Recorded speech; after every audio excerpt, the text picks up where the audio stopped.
content about you and your family on TikTok, and I recognize there have been a lot of rumors and allegations circulating.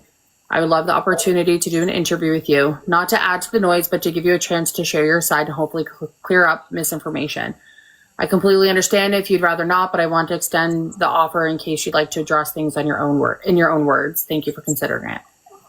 She goes, Dear Hannah, I know this probably will end up on your channel, and I don't care. So also to try to show some good faith, I'd never shared this on TikTok to show her like I'm just trying to like actually talk with you.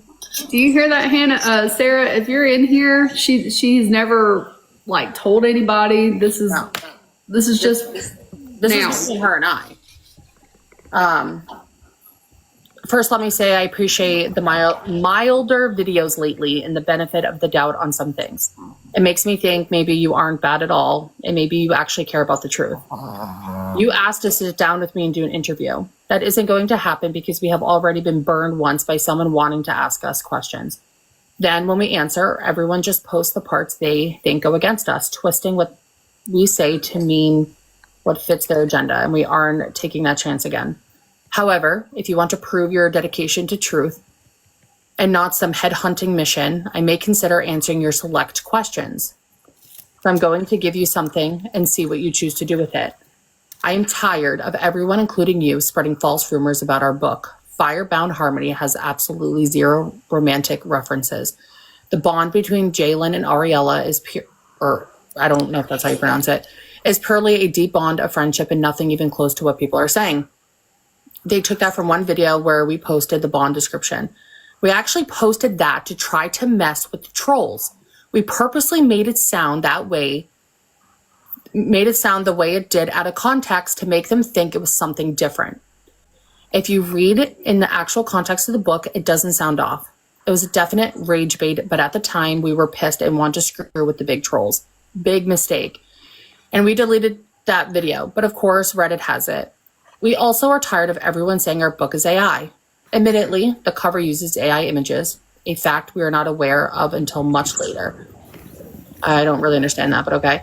And we really isn't that big of a deal. We hired someone on Fiverr to make it for us. The content of the book, however, was 90% written by us.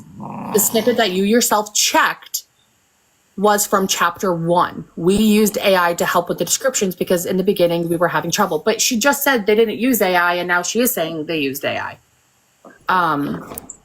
We thought we had cleaned that out and rewritten it, but apparently we didn't. That is a small part. So here's my challenge to you. If you give me an email address to send it to, I will send you a copy of our ebook. You can go through it at random pages and check whatever AI detector you wish. All I ask is that you don't show too much of the actual text on video, as revealing too much of the book could hurt sales. Also, do not post any of it on Reddit. We've already had someone post whole chapters of our book there and have had to remove it for copyright violations. Actually, reading the book is entirely up to you, but I at least want real information about our book posted. It's not written by AI. My dad and I spent hours every day writing it in order to release it as fast as we could. How you proceed is completely up to you. My question is, are you in it just for views and controversy, or do you actually care about the truth? I can respect someone who posts their opinion, but willing to hear all sides. Someone who just wants to feel the fire and post whatever gets them views, that I can't respect. As for all the ridiculous rumors and accusations, I've already said several times that they are not true. Maybe once people see this whole rumor about our book being written by AI is false, they might stop and think that maybe the other crap is wrong too. I responded to her with, Hi, Sarah. Thank you for taking the time to write me such a thoughtful message. I truly do understand the position you were in, and I can see why you'd be cautious after past experiences. I want you to know that my interest really does come from a place of wanting to understand the truth. I also understand how things can get manipulated, clipped, and spun around on Reddit, TikTok, and other platforms. That's a big part of why I wanted to reach out directly. I'd rather hear your words from you than rely on what's circulating online.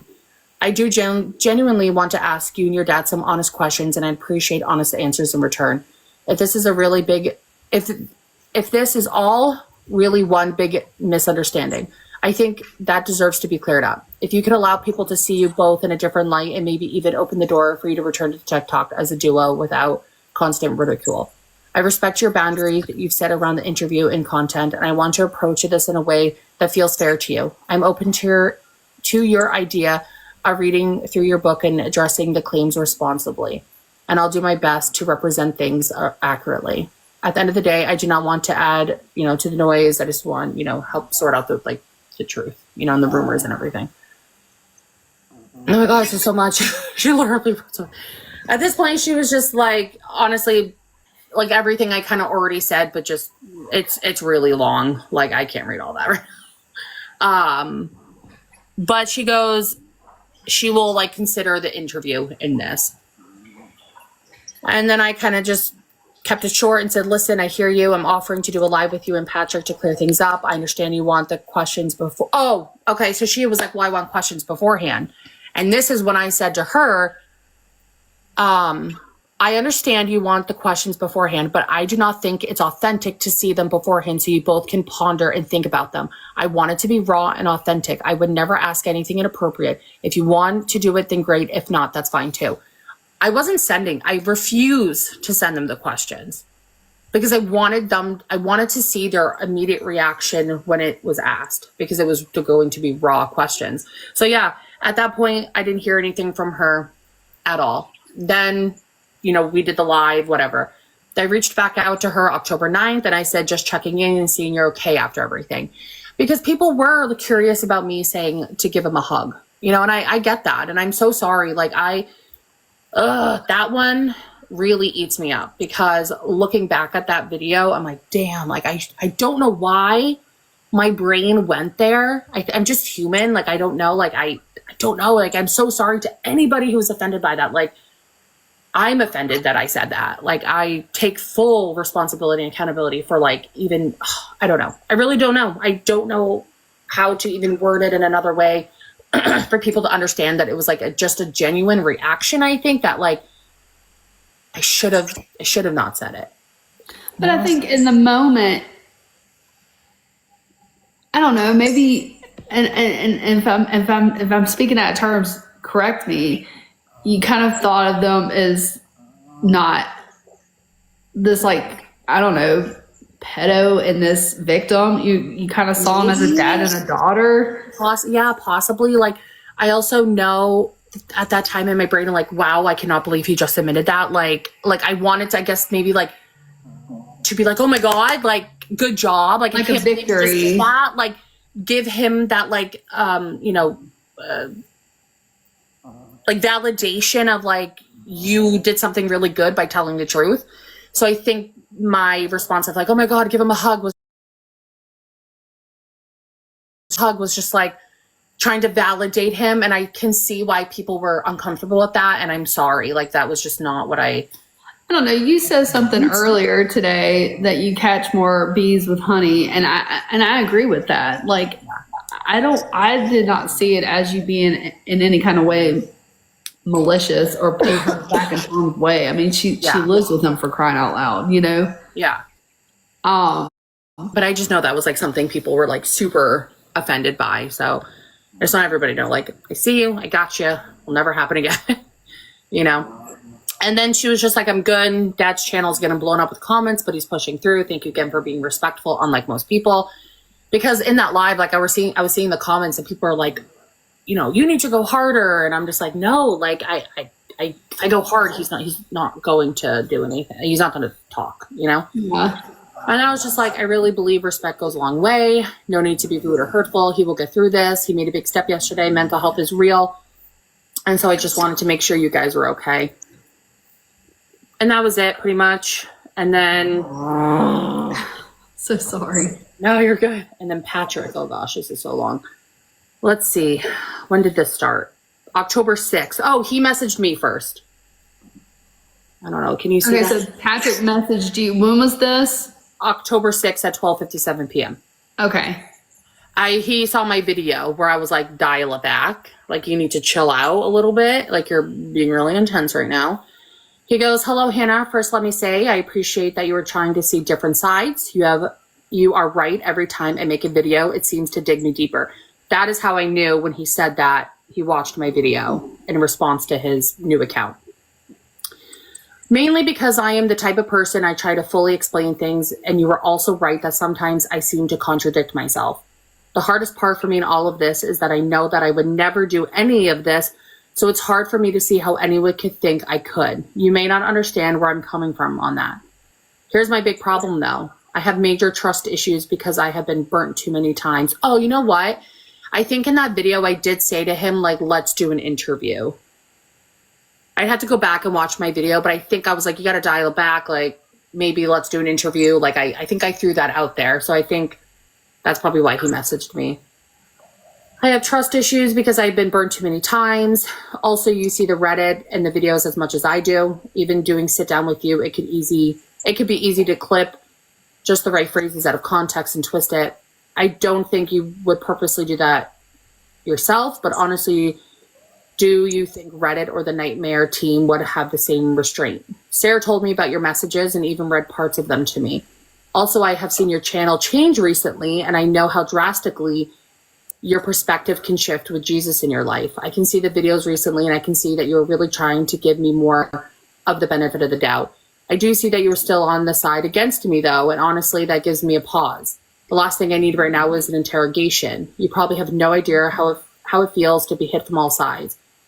But you have seen now deleted videos, so maybe you can understand that I have had enough. I'm so tired of all of it. I'm having a hard time not posting any more angry videos. Anyways, if you want to sit down so much, then help me understand how this benefits me and Sarah. Keep in mind, I have seen all your videos about us. Most of them have been very hostile towards me, especially. So I'm not seeing an advantage here because I'm pretty sure your mind is made up. So how does this help me clear the air, so to speak, if I'm dealing with someone I can never convince? I said, hi, Patrick. Thank you so much for taking the time to send me this message. I really do appreciate it and hear what you're saying. Here's the thing. I would love to do a sit down video with you and Sarah, but my goal would be to keep it authentic and respectful. That means you wouldn't know the exact questions in advance, but I would never cross certain boundaries. I'd frame things in a way that is not triggering or upsetting. I completely understand your concerns about trust and how things can be clipped out of context. I want to make it clear that my intention isn't to twist anything or cause more problems. It's actually the opposite. There's a lot of questions from a lot of people, and some of them you haven't been able to respond to yet. I truly believe that a thoughtful, open conversation could help you and Sarah, as well as others, to see your perspective more fully. I know I've made videos about you both in the past, and I understand that might make you hesitant, but my heart here is not to attack or interrogate. It's to create a space for understanding and clarity. If you need time to process this or think it over, I completely understand. If you're open to it, we can work together and set up a time that you're comfortable with. And then I would like also to be fully transparent with you. If we move forward, I would like to post on Reddit to ask people their questions ahead of time. That way I can collect them, prepare them, and hopefully give you and Sarah the chance to answer what's really on people's minds. I think that could actually work in your favor by clearing the air and addressing things once and for all, and ideally making this the last time you'd have to do something like this. So I tried to be really transparent with him. Like, I'm not asking questions. I am going to go to Reddit. And then when I had went to Reddit, people kind of just were like, oh, I don't know why you're doing this. We already know the answers. And it's like, wait, there's like a lot of people in this Reddit page who are constantly asking questions. So like, why are you mad if I'm able to get this interview? Like, don't you want to know? Exactly. I felt like people were just angry with me for doing this interview, but it's like, hello, like, isn't this what? Yeah, it's like it's almost at the point where you're like, you're damned if you do and you're damned if you don't. Literally. So I was just frustrated, and then I ended up taking down the thing and was like, you know what? I'll just go to TikTok and kind of just stop with the Reddit stuff because I felt like I couldn't win there. People were just like, oh, you're a grifter, you're this, you're that. And I'm like, do you guys know what a grifter is? Like, I have never accepted money from this. And I tried to prove that when I donated the money that was given in that live. I donated that to that organization in Pennsylvania to prove, like, I'm not in this for any money. I don't need money. Don't want any money from this. Anything that is sent to me, I donate immediately. Because I do feel very strongly about children who are hurt. Like there needs to be more resources. There's so much money in this world, and these organizations, these nonprofits, like, they could use the funds to be able to actually advocate for children, advocate for these victims, not just women, boys too. Yeah, like, exactly. people are affected by this every single day. Right now, as we're sitting here on live, like there are literally children out there right now who like are being abused. So I do feel passionate about this, and I think people just get the wrong idea about me that like I'm just in this for clout. This isn't for clout. I don't care about any of that. Yeah. I care about like children having an opportunity to grow up in a healthy environment and to like succeed and be like have their whole life ahead of them. So I just wanted to be transparent with him and talking with him. And I think that is kind of like what, you know, the gates opened, and he was like, took the opportunity to have that conversation with me. For the people that were not here during the CPS conversation, do you mind going back over that? Does she care about children whose parents are taking away from them? Yeah. Oh, I can't. Sorry.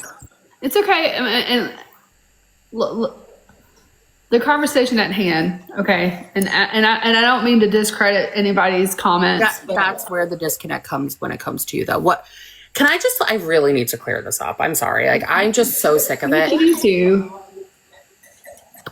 I understand that when it comes to politics, it is a very sensitive subject.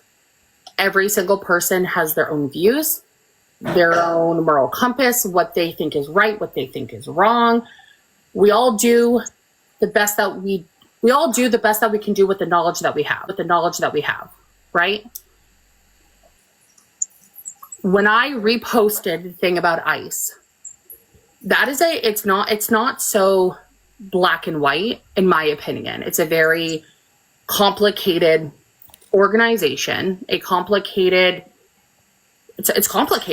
And do I think them taking innocent men and women, even teenagers who have done nothing wrong, who are here, who are trying to make an honest living, is that okay? Absolutely not. I do not agree with that. There should be a system in place to help these people get their citizenship. I believe that wholeheartedly. I also believe if you are a criminal who have hurt children, yes, you should be deported. And that is my opinion, and I will stand hard on that. You can, I believe, support something, but also not support them. Do I stand with them? Yes. But do I also not stand with them? Yes. And like, life is not so black and white. Like, there's a lot of gray area, and like there should be a better system in place, like all around. Like overall, the government, in my opinion, like it's all shady. Every single one of them. Like, if we want to talk about better systems in place, look at the system that we have for CPS. Like, it is an absolute hysterical. Why people call you a grifter? I'm sorry. Do you know what a grifter is? A grifter is somebody who scams and takes people's money. Where do I scam and take people's money? What money have I received? I just don't understand like why people keep calling me a grifter. Okay, so and like I said, I don't want to sit here and not credit anybody's feelings or the points that anybody's trying to make. But the subject at hand here is not politics, and it's not about ICE. And I know everyone has their feelings about that, but it's not. Okay, this conversation is about Sarah. This conversation is about Patrick. It's about what we can do as a community that feels so compelled to help them. And by them, I mean Sarah, Hunter, Teresa. Absolutely, and I agree with you, and I'm sorry. Okay. That wasn't my intention, but this is exactly like the attacks that I were getting as to why I stepped away from this, and I never... And I understand that. I totally understand that. But in the great scheme of things, there's bigger. There's still a minor living in that I will never, ever, ever agree with what you say. And you will probably never agree with what I have to say. And that's okay. Yeah. That's what we're here for. Yeah. Agreed. I think people can agree to disagree, and I just want people just to stop talking about the politics, and I just want people to focus on the fact that there's still a minor living in that house. Who... So okay, let's circle back to the CPS situation, because if you want to talk about broken systems, if everyone on here is so hot and heavy about broken systems, let's talk about that broken systems. I've reached out, you've reached out. I was told that there's nothing that they can do, that as long as the bare minimum of what a child needs is met to that capacity, that their hands are tied. I can't do anything. So there's literally nothing that I can do. Okay. Zero, zip. No, I could send them the little article. Like, it's not illegal to write fiction. It's not illegal. And it's not illegal. There's nothing that I can do. It might give them the incentive to go and check electronics, which I'm willing to go that route now that we have written evidence. Because before me calling and just saying, I heard something, didn't really fly. Yeah. But now that we have written evidence from him, maybe we'll have a better chance. It doesn't matter, because Sarah says it never happened. It doesn't matter. I'm telling you, I'm telling you, it does not matter. I was told it doesn't matter. It's fictional. Where's the proof? She's 22. She said it didn't happen. He says it doesn't happen. Teresa said it doesn't happen. He wrote a story that pertains to a minor child and his mother. Does that not have any weight in that category? No, they don't care, because where's the proof? They need proof. That's not proof. That's a story that was written. This is where the system's broken, because they're not taking it seriously. You can file, you can make a report. What they have, and I will. People have made reports. I've made a report, but what are you going to do? Like, CPS has been involved for so long, though. Sarah's whole life, CPS has been involved. People who are close to her have said things to CPS, and what do? They pick up, they move. They pick up, they move. Yeah, it seems to be the sorry, puppies have got to come back on the sofa. It seems to be the way that this family operates. If one town does them wrong or makes them uncomfortable, they just pick up and move. Mm-hmm. So it's like everyone. So let me ask you this. Yeah. When he reached out to you, or when he decided that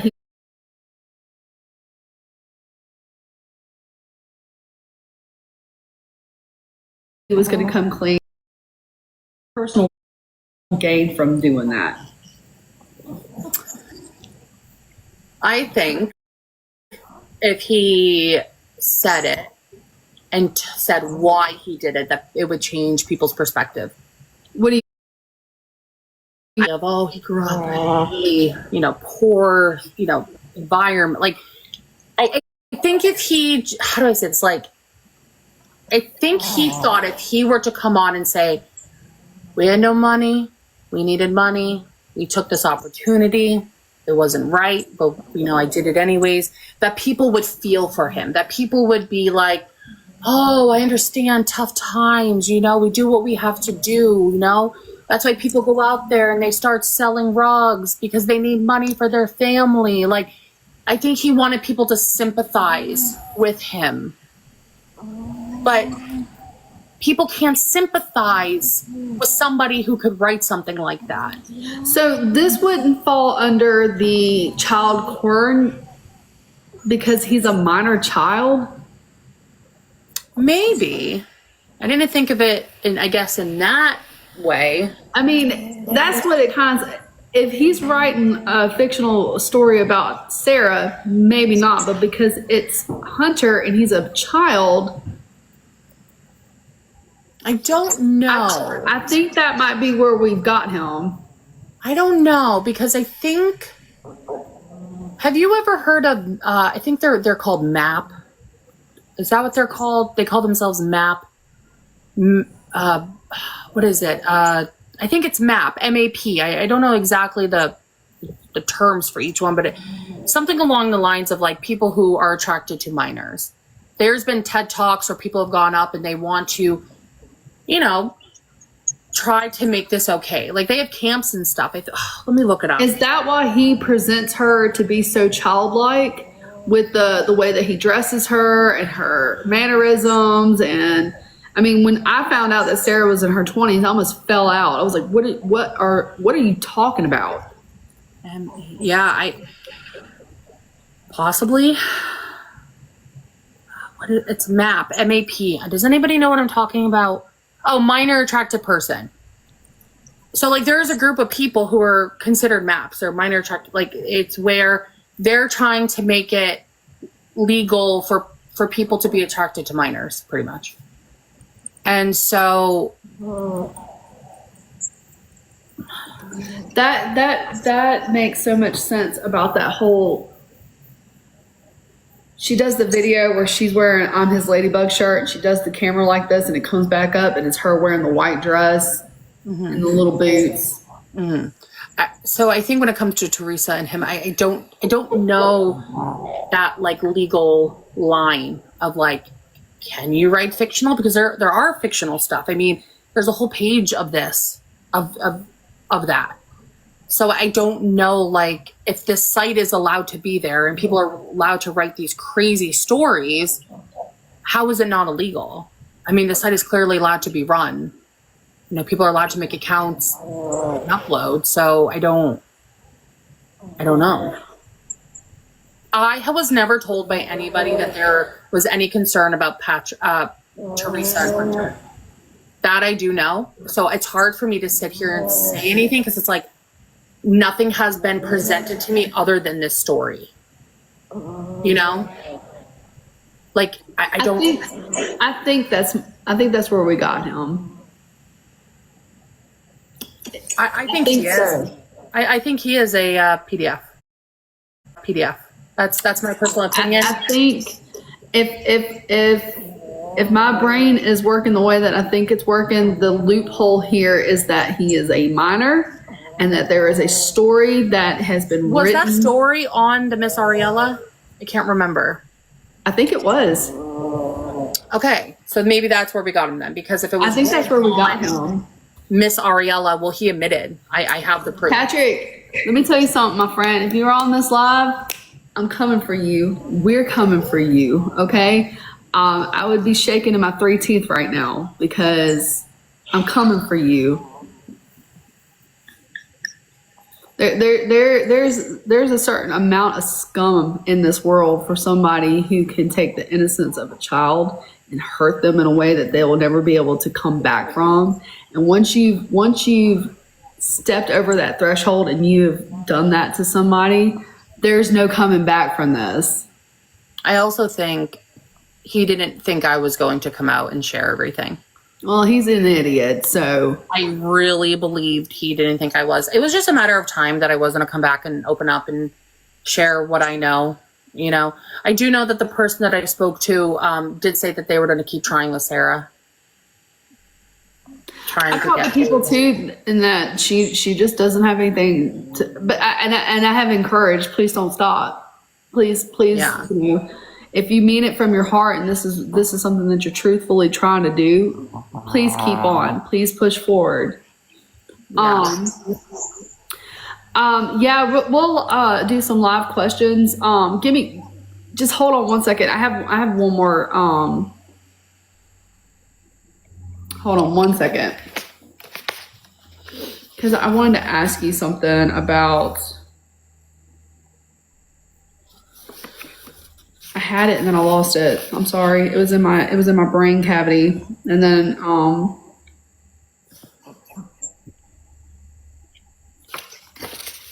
we talked about him basically dressing Sarah up like she's a child.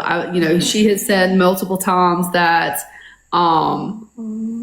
he picked out her clothes, that that she dresses the way that he, she has also said that she had friends that he didn't approve of, and that he basically told her not to have those friends anymore. And to me, it's a way of isolating her. Sorry, my Southern's coming out. No, you're it's a way of manipulating her and keeping her in his control even more so than he already did, because if she does have a job, you don't think that she's going to meet somebody that's going to tell her, hey, sis, this is not normal. Like, this isn't normal. I don't think she has friends. There's not one part of me that thinks that she has any friends, actually. It's all for TikTok. It's all for show. It's all for, you know, when she made that video about going out for her coworker's birthday, like, I don't believe that at all. So sad. What a lonely life. Living in a hotel room with your ogre dad and your mom that has no idea what's going on and your brother that you feel like you're having to protect from the world. Like, what a lonely, lonely life. Mm-hmm. I'm just quickly going through my messages to see. At one point, he did say,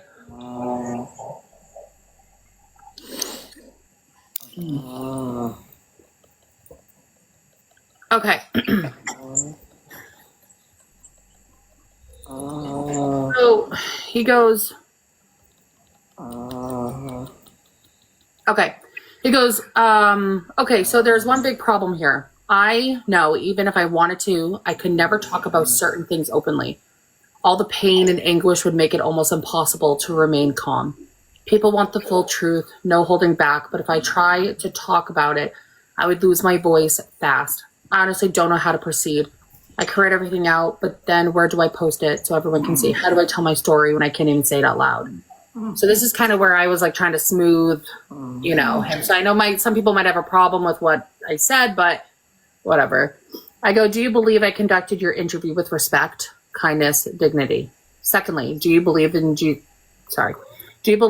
me that Jesus Christ is my Lord and Savior? Do you see any malicious intent on my part?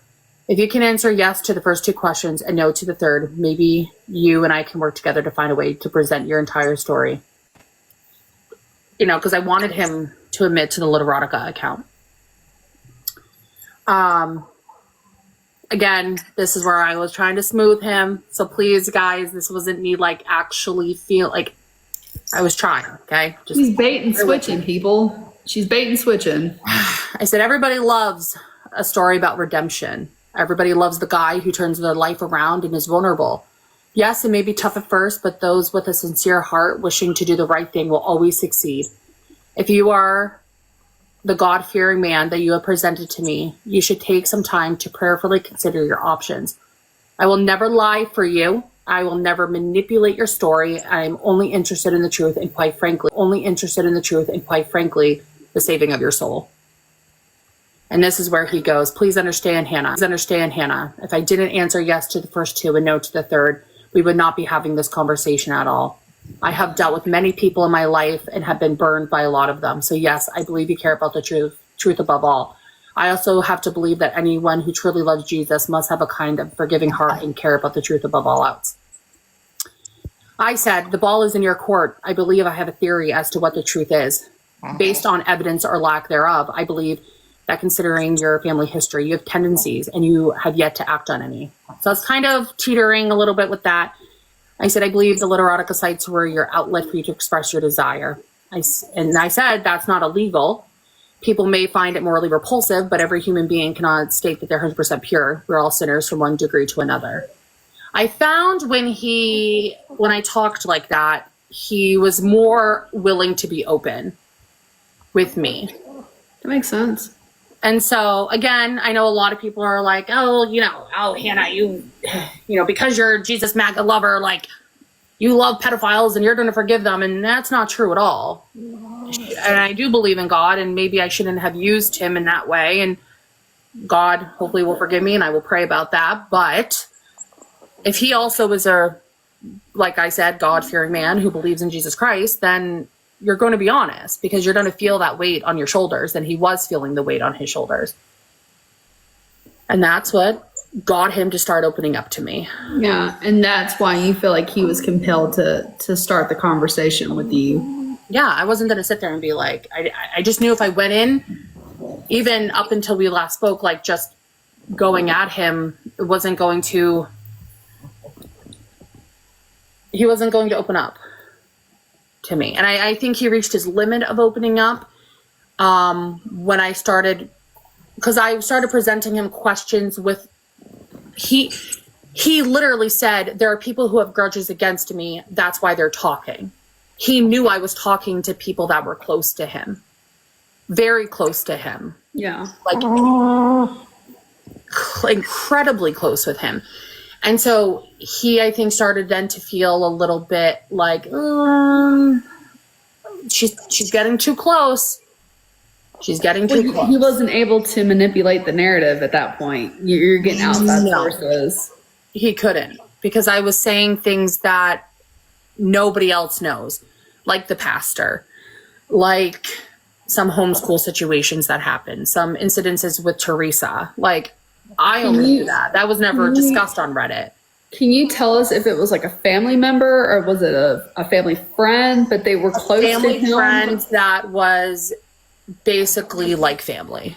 Okay. Very, very, very, very close. I mean, very close. And they still have contact with him now? They do not speak to him.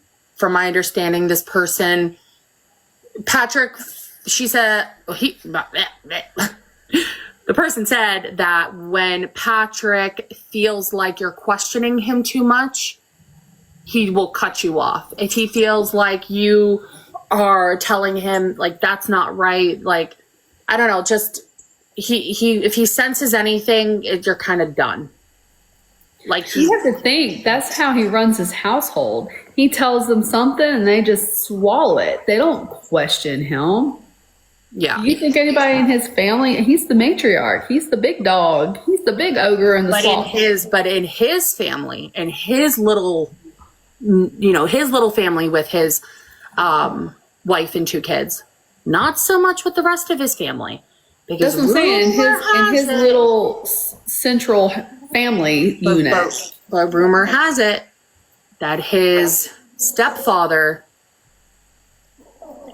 is a no towards Patrick. He does not like Patrick, from my understanding. So is he like the black sheep of the family? I don't know if so much of a black sheep of the family. And maybe that's why he felt so compelled to have so much control over his family? Yes. But also, my understanding is the stepfather hates Patrick. I mean, with a burning passion, hates him and would love to share what he knows. I have not been able to get in contact with him. I know his name, but I was planning on, kind of reaching out. But when everything kind of went down with the whole Trump shit, I was like, I'm done. Because I was willing to go there. I was actually talking with somebody else who was kind of helping me with this, who was able to give me some information and stuff. And we were, I don't know if really working together. I trust this person. And so far they haven't done anything to me. So I have a lot of respect for this person. He despised him. Man, it's so heavy. Does anybody have any questions that they would like to ask Hannah, since we got her on the line? Someone said, who did you reach out to? That was a family friend. Sorry, they're going so fast. Oh, can you elaborate? Why did Teresa try to leave Patrick? What happened? Why did she stay? Well, I heard that she had a little thing with another man. Teresa, my it was at her God. Work. Yeah, I believe it was at her work, if I remember correctly. And yeah, but I think she got scared and she ended up not leaving, I guess. And what? Yeah, that's what I heard. And he found out? Yeah. Wow. Okay. Girl, you could have told me anything. That was not on the list of things to know. Yeah, you're telling me. I was a little like, oh, snap. Okay. So people are asking for a recap. If you want to start from the beginning, you do not know Patrick outside of TikTok. You guys are not friends. We are not friends. I don't know him at all. Literally, I really don't know him. I know people want to believe that we are somehow related or really not. I think I showed him, what I really believe is just that I showed him kindness. I showed him understanding. I just handled him with grace. I tried to be humble around, like speaking with him. I did use God a lot. And I think he just was really receptive towards that, Knowing what you know and what you found out or talked to about Patrick, knowing that he's on Roblox, does that give you any kind of red flags? Yeah. I don't allow my kids to play Roblox. I know what Roblox is. It's a cesspool of PDF files who go in there and contact children. The fact that he is on there just validates more how I feel about him. There's no reason why a grown man should be on a kid's gaming platform. Like, you're a grown man. Like, you have a PlayStation, you have an Xbox. Like, go play your adult games. Go on Xbox Live if you want to talk to and communicate with other people. But the fact that you're hiding behind a profile and God knows what you're saying in chat rooms is vile. Yeah, it's dangerous for sure. Someone's asking about the pastor story. What I know is that him and the family were living with a pastor from their church. The incident with the robe in the CPS case, and I was told that they kind of kicked him out. But I think it's also one of those situations where, like, this is where religion is a very touchy subject for a lot of people, because a lot of people are hurt by religion. A lot of people are. It's a very sensitive subject. And so I think it's really challenging when you hear something like this. Did they do a hush-hush situation of like, hey, you gotta leave, but this is, keeping it under the carpet. Like, we're not going to talk about this. It's kind of, everyone's little talking, but nobody's really doing anything. And so this is where people have an issue with religion, because a lot of people who are very religious do this kind of stuff, and I know that's probably like a very bold statement, but it is something that people do struggle with. Absolutely. 100%. I know people are asking about Jenna. Yeah, that was on my list of things to ask, actually. Patrick said that 100% that was not Jenna's picture on Miss Ariella, that he used a AI generator. Don't believe him. I think it matches up to Jenna very easily. The thing with Jenna was she just blocked Sarah, never, talked to her anything. I believe Sarah was a crazy fan of Jenna. I think it's very odd that, I have an issue, like, my own personal feelings is I think meet and greets are a little weird. That's just me, though. Like, I don't know. I would never go to one, but I know people do go to them. So, like, if that's your prerogative, then you go do it. But I find it strange that they just kind of follow Jenna wherever Jenna went for her meet and greets. I do feel incredibly sad, though, for Sarah, because she really thought there was a real friendship. Jenna is a very private person, very private. She will never talk about this. She will never do an interview. This is not in her scope of anything she would ever even consider. I mean, y'all have to think, she truly believed that this girl was her friend, like 100%. Best friend. She believed she was her best friend. Her bestie. They were going to go camping together. They were going to get matching bracelets. I think they got a matching necklace set. I think it's very odd. She made songs about her. I think it's very odd. The whole dynamic is weird. And this is where her childlike behavior comes into play. It shows that she's actually very immature and not very socially aware of certain things. And this is where, like, Patrick and Teresa should have stepped in and been like, no, you guys aren't friends. Like, Teresa can't. Teresa is out in the field somewhere. Yeah. And they're hanging off of the assumption that Patrick is going to point them in the right direction. I think that Sarah was bait in order to lure people in for his own personal gain, maybe to talk to them, maybe to have some sort of like validation that he could actually like talk to people that were attractive, like Jenna. Oh, I think Patrick. I mean, I seen, I had some people message me who sent me screenshots of things that Patrick, accounts that he was following, accounts that he liked. And They were all very young girls, pretty girls, you know. So I think it's there's just a pattern of behavior, and I tried to tell him that, like, you have a pattern of behavior, and you have to understand that people can pick up on that, and people can see it, and come on, like, oh, actually, what was his response when you said that to him? He goes, oh, I understand, but it's not true. Oh, okay, Patrick. Like, okay. He did tell me, though, actually, on that phone call that he was planning on going to therapy. Don't believe it if you want the truth. I don't believe it either. He doesn't have a pot to piss in or a window to throw it out of, and he's going to make money to go to therapy. Yeah, there's no way in hell he's started therapy. I didn't believe him for 1 second. He was just saying that to try to save face, try to make himself seem like he's actually trying to take accountability. I don't know. So, why do you believe he wanted to clear the air and let everybody know the truth? What was in it for him to come out here?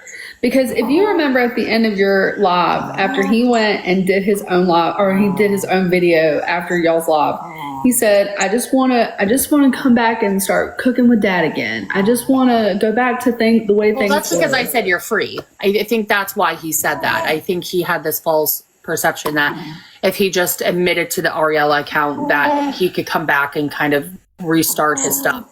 Unfortunately, though, I think he started to, actually, he did say at some point in a message that he was being threatened pretty badly, like something like very more intense than anything he ever like had, you know.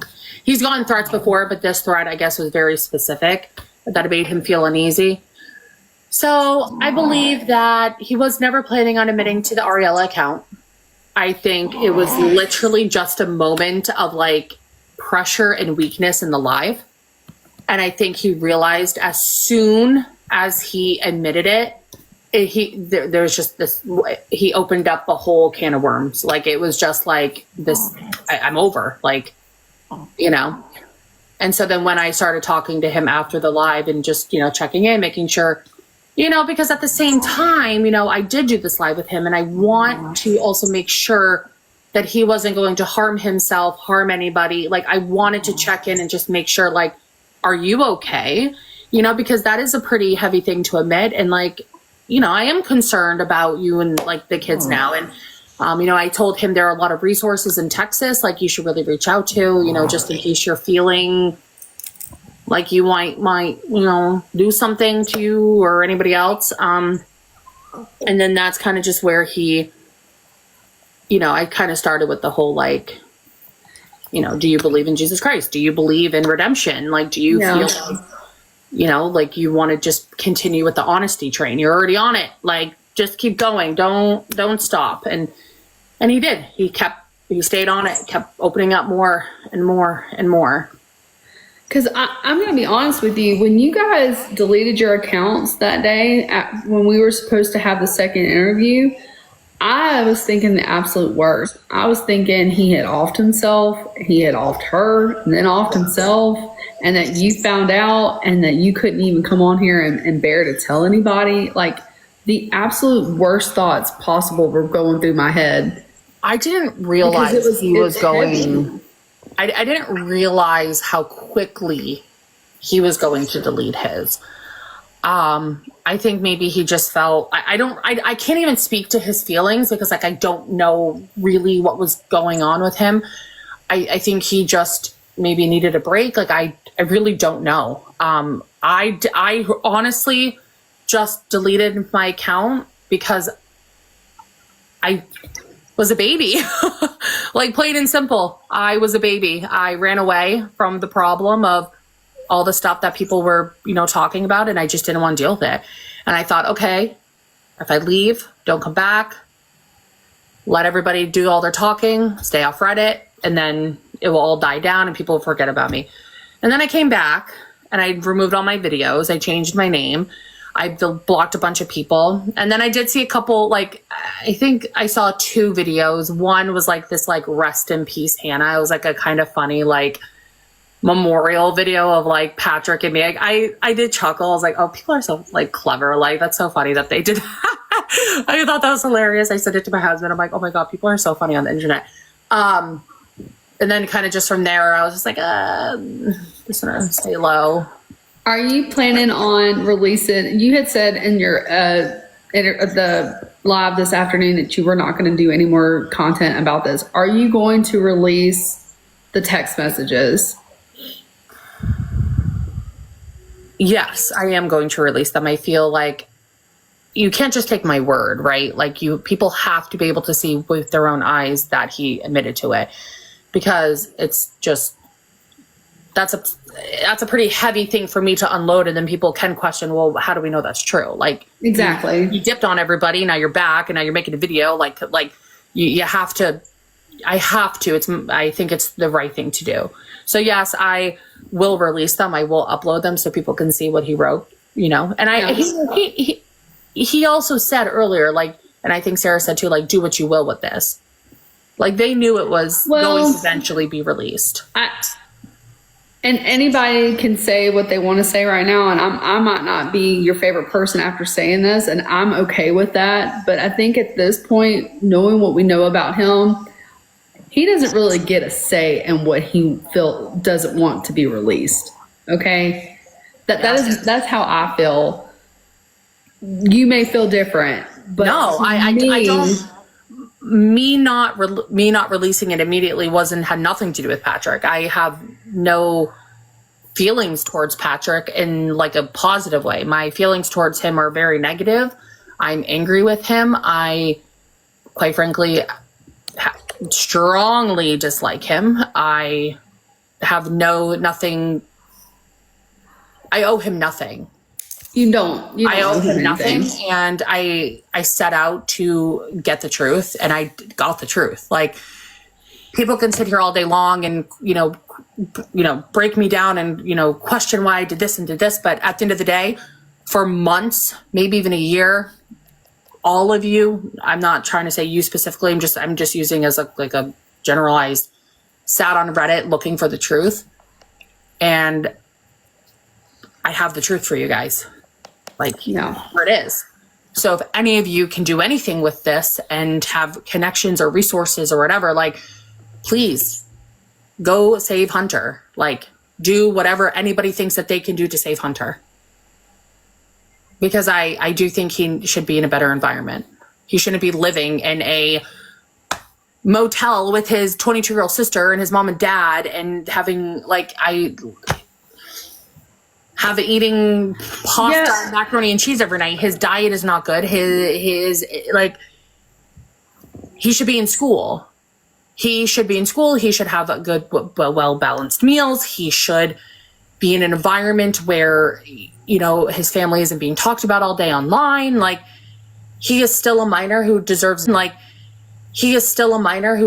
chance. I would be interested to know if he's actually doing some curriculum for school, homeschool, if that is actually something that he's really partaking in, or if they're just saying that. No, I do know for a fact that Sarah homeschools Hunter. That is so wild to me. I can't even wrap my brain around that. Yeah. You get what I'm saying? I'm not trying to be ugly. I'm just no. It's a blonde leading the blonde. Like, I just don't even understand how that's even possible. Yeah, I know. And oh man, I don't know. It's this whole situation is just. I wish there was an easy solution to it.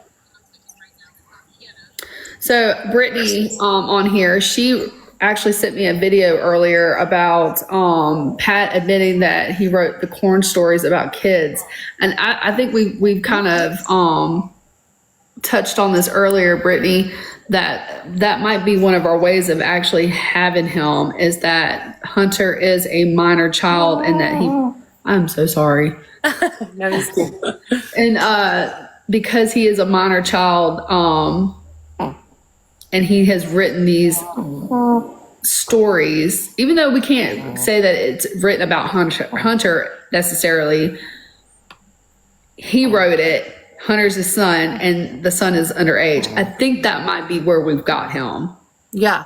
Somebody said, is that why they don't go to church anymore? I think they don't go to church anymore. And why they don't do a lot is really for the fact that they don't want people knowing their life. Because every time they are around too many people, anytime they get close with anybody, questions start getting asked. So what better way to just avoid everything altogether and go hang out at a park? Can you see Brittany Red's comments? She said the person who told me that saw a corn video. What kind of corn video? A video of someone who saw a corn video of PNS. Wait, what? Yeah, that's Wait a second. What? I'm so sorry. Stop snoring. What do you mean? There's a video? I'm trying to get confirmation on what exactly she's saying. Yeah, I have the screenshot. Wait a second.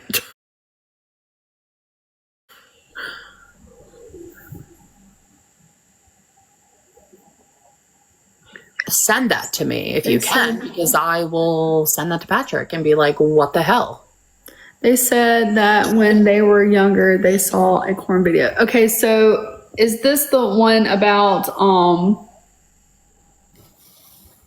somebody was abused, and one of the things that they were forced to do was to watch certain videos and when they were younger, and as they became an adult, being on TikTok, they come across Patrick's page and they notice that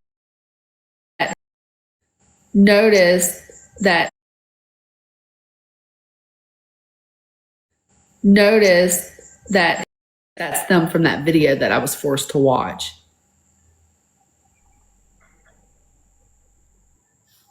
So someone has put them in with these people and said that they remember watching a video and it was them. Oh God, I really hope not. I really hope not, but I'd be interested into talking to them, Brittany, if they were interested in coming on and talking with us. That's it breaks my heart, and it gets worse and worse. People are asking if you're willing to read. I know that's a lot. I think it would just be easier for you to post the screenshots. That way you don't have to go through all that again, unless you want to. Oh my gosh, now that's so much. I know. I'll That's post screenshots for you. Want to. Oh my gosh, now that's so much. I know. I'll That's post screenshots for you guys. Don't worry. That way you guys can sit, read, and. Well, I appreciate you so much for coming on here and talking with us. Again, I think it took a lot of guts for you to come back on here and be vulnerable and let people either accept you or not. And again, I'm going to say something y'all might not approve or whatever. I really don't care. But I truly believe that there's enough room on here. If you want to come back on here and investigate this kind of stuff and do this kind of stuff, if your heart is into it, who cares about what other people say? Who cares about what the haters or the trolls think? You got Patrick to admit to something that I don't think a lot of people would have been able to even have the guts to even ask him to come and talk to them. So you have to give yourself some credit there, hon. If you want to devote your page to doing like product reviews or fluff, whatever it is, then you go out there and you do really it 100%. Passionate. You go and you do it. I feel like this saying is kind of sometimes cliche, but I really am passionate about children of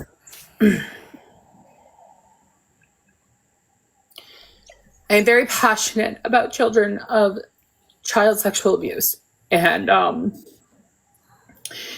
too many families are affected by it, and this type of behavior is not acceptable, and people should know their red flags, and people should have enough balls to be able to stand up and to speak the truth and to like Teresa, she should be able to not fear for herself and to be able to save her children.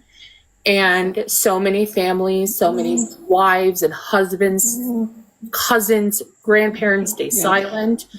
And this is a very big problem that doesn't just affect the United States. This is a global issue, and there are children all over the world who deserve justice. And yeah, it's not fair. They're just children. They are like the most innocent, precious beings of this world, and they need to be protected at all costs. Yeah. It's not fair. They I don't agree with you. They don't deserve this.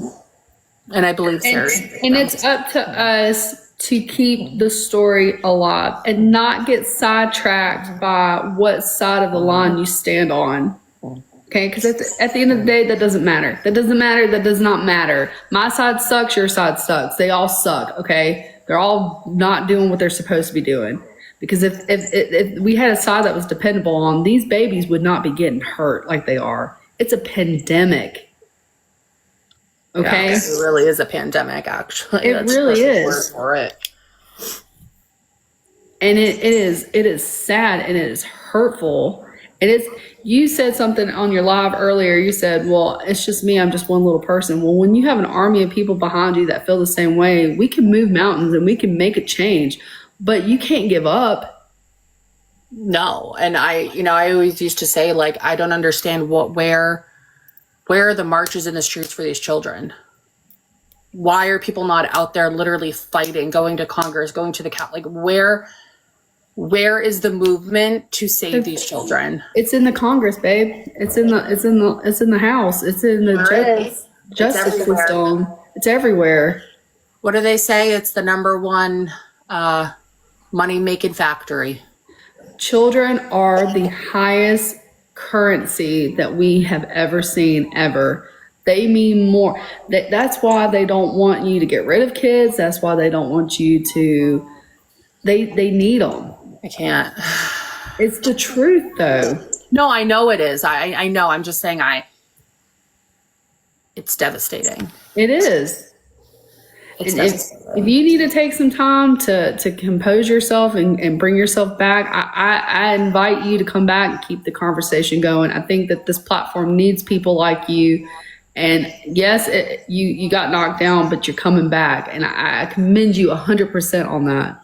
Well, thank you. I really appreciate it. And it did sting a little not being here and being able to talk. And I just needed time to kind of just reflect. And also, not just for my own, like, how do I say this? Also to hear people's concerns. I also wanted to take the time to really digest what people were saying. And some people said, be more educated. You're right. There is so much room for more knowledge. Like, I wanted time to be like, okay, that person made a really great point. Let me sit on that, think about it. How does that fit into my life? How does that fit into my, I just wanted to be able to not be ignorant and come on and just say stuff. Like, I wanted to make sure that I really can verbally appropriately say, what I guess I needed to say. I don't know. Yeah. So, well, I hope that helps. I hope it helps. I look forward to seeing what you're going to come out with next. I look forward to seeing your videos regarding this. And yeah, I don't. It's kind of like I don't know what to even say. Like, if you want the truth, it's like I feel like we have all this information, and now we need to like categorize it and figure out like, I guess a timeline of everything. Like, my brain is just like, all right, timeline, figure out dates, times. Yeah, we need to sit down and put a timeline together. We need to sit down and put like as much evidence as we possibly can together, and make complaints. Make as many complaints as we possibly can. File whatever we need to file. That way, that they get absolutely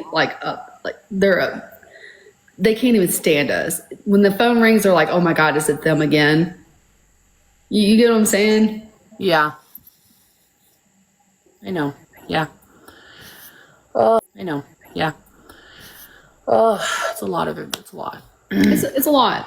Take some time to decompress, but I'm glad you're back. Thanks. Yeah, I don't know. I'm like, ugh. So all this is just wild. It's okay. And I know there's more too. Like I right now, I'm like when we were talking, like, oh yeah, Patrick did message me first. It's just I need to honestly reread my messages with him because it was days of back and forth. Like there's so much there. Like I'm sure I am missing something. So I need to go through that and Yeah, figure just out take your time. what I didn't We'll share. be waiting patiently for you.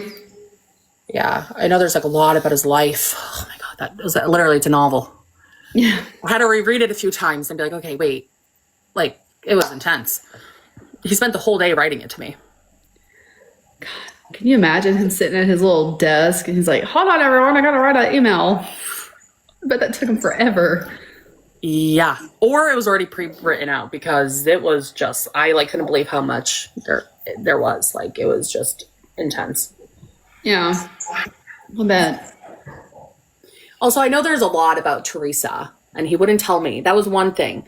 Something about Teresa, why she left her family. So That whole thing is very confusing to me. I've gotten mixed comments about that. I've gotten mixed timelines about that. I got told that she got pregnant out of wedlock and her family disowned her, so they moved her from across, the country. she got pregnant probably the second time maybe even the first time he talked about, how they were stargazing up at the stars and had the exact day of when Sarah was conceived and how they lied to his dad to move her in and they quickly got married and she doesn't speak to her family. It's very strange, that whole dynamic. And I tried to press him on it a little bit, but I was like, that might push him away if I cry too much on that situation. And truthfully, would he tell the truth? I mean, honestly, would he? No, definitely not. I mean, if it's going to paint him in a bad light, I don't foresee it, Yeah, no, he definitely tried to portray himself as this really sweet, gentle, loving guy and how he just wanted the best for his family. And it's like his ideas were so outlandish. I want to go to golfing school. I want to be a golf instructor. I want to do this digital design class. I want to like, buddy, simmer down. I mean, he wanted to be a pastor and talk religion and just outlandish. He wanted to mentor people's finances. You're going so quickly to these things that sometimes take years to build. And I think that's why he meant it when he said that he found his niche. He found people, he loved people talking about him and Sarah. I think he got off on it, if you want the truth. Oh yeah, I believe that too. It was her. He saw that people were interested in her. There's a video, my first video that I ever got to really witness, my first red flag, I think it was on YouTube. And she's standing behind him. They're like a computer desk, and she's standing behind him. Yeah, I know. And he's like, "This is my daughter," and she's like, "Hi," and she's very young looking, and she's very innocent. Mm-hmm. And to me, it was like his way of presenting her to the internet. Yeah, I also think he's jealous of her. I think he is jealous of her for the fact that people like her All About Sarah account got views and likes. I do. I think there was a little bit of jealousy going on there, that people were attracted to Sarah's personality and,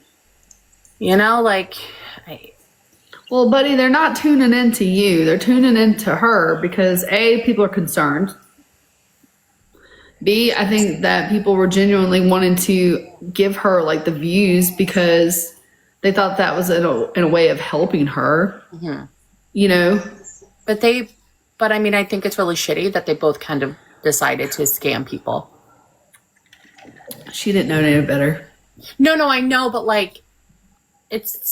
he uses her as the pawn, for his grand ideas. Oh, let's have you move out. And what's crazy is I have a message, and this is how I knew she didn't move out, because the message she sent to somebody, literally, she was so defensive. She's like, I'm never moving out. I am never moving out. And then a week later, you moved out. This is somebody like in your personal life you're talking to that you're never moving out, but a week later, now you moved out. You're a liar. See, I had made a complaint against them, and shortly after is when she announced that she was moving out. So I didn't know if that had any correlation that I'm sure it did. I mean, honestly, I was like, I think that has something to do with it, because all of a sudden it's like, I'm getting my own place. I got a new job. And it was like, it's just crazy that, you know, someone said like how, you know, everyone calling everybody dumb. It's like, it is. Like, you guys literally made so many videos and lies talking about how we are all so stupid and how, like, we know nothing and we're all just looking for drama. And it's like, actually, you guys lied to us for a year, at least. You know? Like, you guys, you insulted everybody. Like, everybody could see right through your lies. Especially you, Patrick. You making that Patrick Unscripted account, and that was wild. That is how I know, Patrick, like, you were 100% behind everything. Because, and I told him this, people who are telling the truth, people who are innocent, they don't feel like they need to come on and over-explain themselves. They don't feel like they need to defend themselves because they know their truth. yeah. You're guilty as, like, that's why you continue to make these crazy-ass videos. Yeah, I mean, who are you trying to convince? Me? Or are you trying to convince yourself? Like, who are you convincing? Because I don't believe it. Convincing himself that he didn't do that.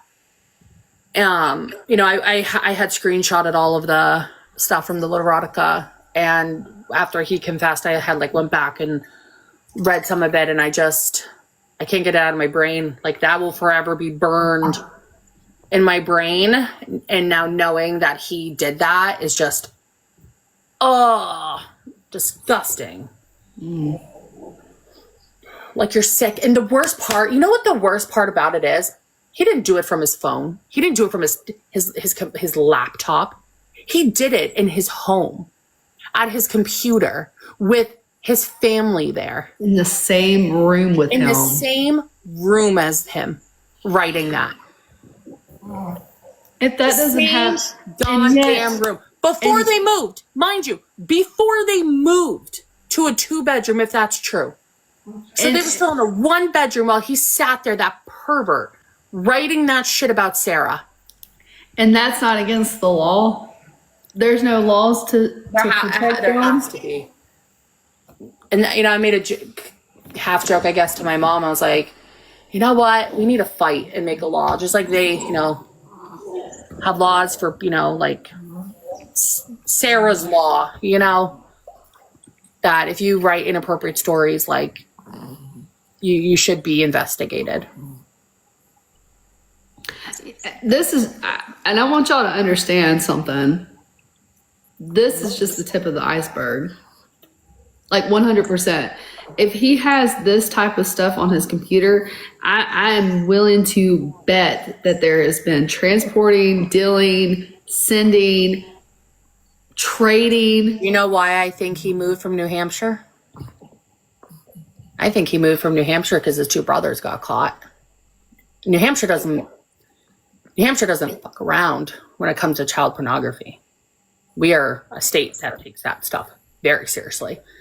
I think he picked up and moved because the hammer was coming down. And that is why I believe he moved from New Hampshire so quickly and so abruptly. There's a reason. Look, I did the timeline, and something is not adding up. It's, you moved down to Texas to work at a vape shop, sir? Come on now. Come on. I believe 100%. My understanding that there were CPS cases open in New Hampshire, and the incident at the campground, I think he moved because of it. Can you tell that story again about the campground? Because I think there's a lot of people that were not on here when you said that. There was an incident, I guess, at a campground where Sarah and her friend were sleeping, and Patrick tried to come into the tent. It could be that. It could be the fact that the brothers were being investigated. I mean, it just seems very odd, the timeline of him moving. It just was so abruptly. They were homeless. They had no money. How are you going to pick up your whole family from New Hampshire? Mind you, yeah, we're a tax-free state, baby. New Hampshire really isn't that expensive. So for you to say that it was too expensive to live here, at that time frame when you were living here, no. That's a fucking lie. Sorry, that's a lie, buddy. I don't believe that. Like, you're a lying sack of shit. You moved, I believe, because you started to get investigated. That's what I believe. Because that person had said to me, find out. She's like, find out. Because people don't just move that quickly. I'm sorry. Nothing. No money. Nothing. They had nothing when they moved. Hannah, I don't know, man. I think there's a different reason why he moved down here. Is he involved in another kind of ring? Is he possibly moved down here for that? Because you know who else is down there? His brother's down there. His convicted brother is down there, living with the mother. The stepfather and the mother got divorced. Stepfather moved back. The brother now is living there with the mother. So now the brother who's convicted is now living there? And now you're living there? Something brought But you're him not down allowed here. to live at the house, Patrick. Why aren't you allowed to live at the house, Patrick? Why aren't you allowed to live with your mother? Why are you living in hotels? Why are you living on campgrounds? But you can't live with your mother who has a house. Explain that one to me. Explain why your stepfather hates you. Explain that to me. Explain why a pastor kicked you out of his house. A pastor. Why did all your connections in Texas get all screwed up? Why was there all these CPS cases open on you? Why were you moving around as much as you did? Why were you getting different phone numbers? Why do you have so many phone numbers? Something's not adding up. He came down here for a reason. There is a reason. You wouldn't just pack up all your stuff and just skadoodle down to the dirty South for no reason. No, you wouldn't. Something is not right. And here's the thing, Patrick, if you're listening. Oh, he's on here. People like you don't stop. Your urges, your whatever, are too strong to ever allow you to stop. You think you're smarter than everybody else. You think you can literally, you think you can outsmart everybody. But it's coming to you. Yeah, you might cool your jets for a week or two. It's kind of like, oh, that is true. Texas is a very lax homeschooling. So the person that I talked to literally did tell me like Texas laws around homeschooling is like literally like non-existent. Like they are so chill about it. Like there's really no rules, regulations, nothing. So that was also part of the reason. So New Hampshire, when it comes to homeschooling, at the end of the year, like you first of all, you have to write into the state, like you have to send in a thing saying like you're homeschooling your kid. You have to, at the end of the year, like have a whole assessment done on your child. You have to prove work that they've done. You have to do all this stuff in New Hampshire. But in Texas, you don't have to do any of that. You don't have to prove anything. You can literally just pull your kids and be like, they're homeschooled. So there's no regulation. There's no checking on the kids or anything. That's crazy. And so, I mean, what a perfect state to move to. If you're a PDF file, why wouldn't you move to Texas? Why wouldn't you homeschool your kids? Why wouldn't you be in a place where it's easily, you can hide for the most part? That's crazy. But what's done in darkness will come to light. And it will. Well, we can't just be quiet about it. We got to keep going. Mm-hmm. We have to. So, yeah, like I said, more is thinking more. Yeah. I mean that's the truth. You can't just even if you say, well, it's just me and what can I do? You can't, because I truly feel like if that was the case, that he would still be on here doing stupid transition dances with her. Yeah. You get what I'm saying? Like, he's scared. Something has spooked him. Well, he said he had that threat. Oh, threat Smith. What did he say? Because he seemed really freaked out. Like, okay, where is it?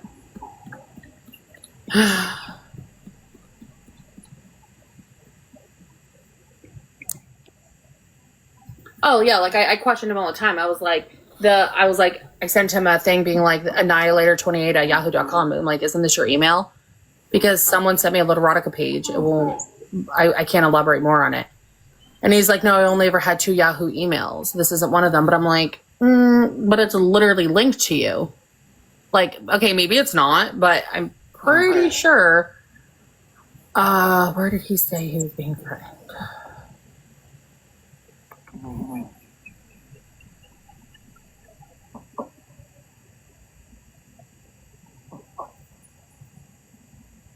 Oh, he goes here. Sarah knew nothing about the Literotica or what fan view was until it came out on Reddit. Trust me, seeing the disappointment in her eyes when she learned of it hurt me more than anything the internet could possibly do. But in true fashion, she eventually forgave me and stood by me, as did Teresa. I literally have the best family in the world. My life would have been much different without their love and support, but this is the biggest truth of all. Hey, Hannah, we have Nightmare Team coming on. Oh, yeah. Hey, sweetie. Wait. Hey, Nightmare, can you hear us? Do you use a small...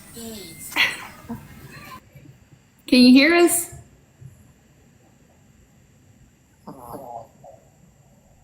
Uh-oh. Uh-oh. Oh, never mind.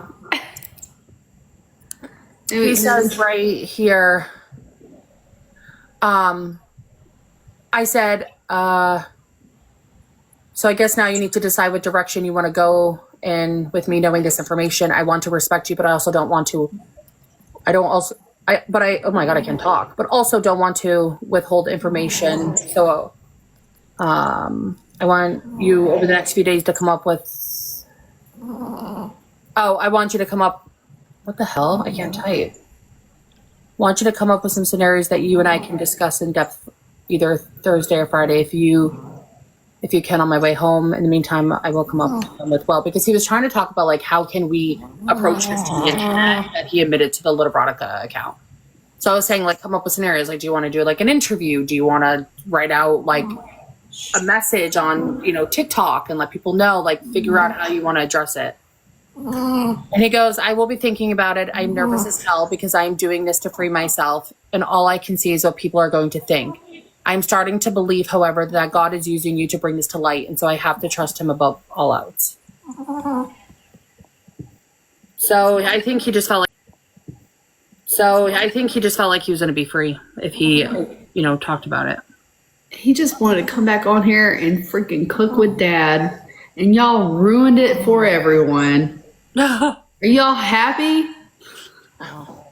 I know, like there was a part of me like, damn, should have just done the interview. God, look what y'all done did. I know. I'm like, I should have just done it. Who cares what Reddit says, right?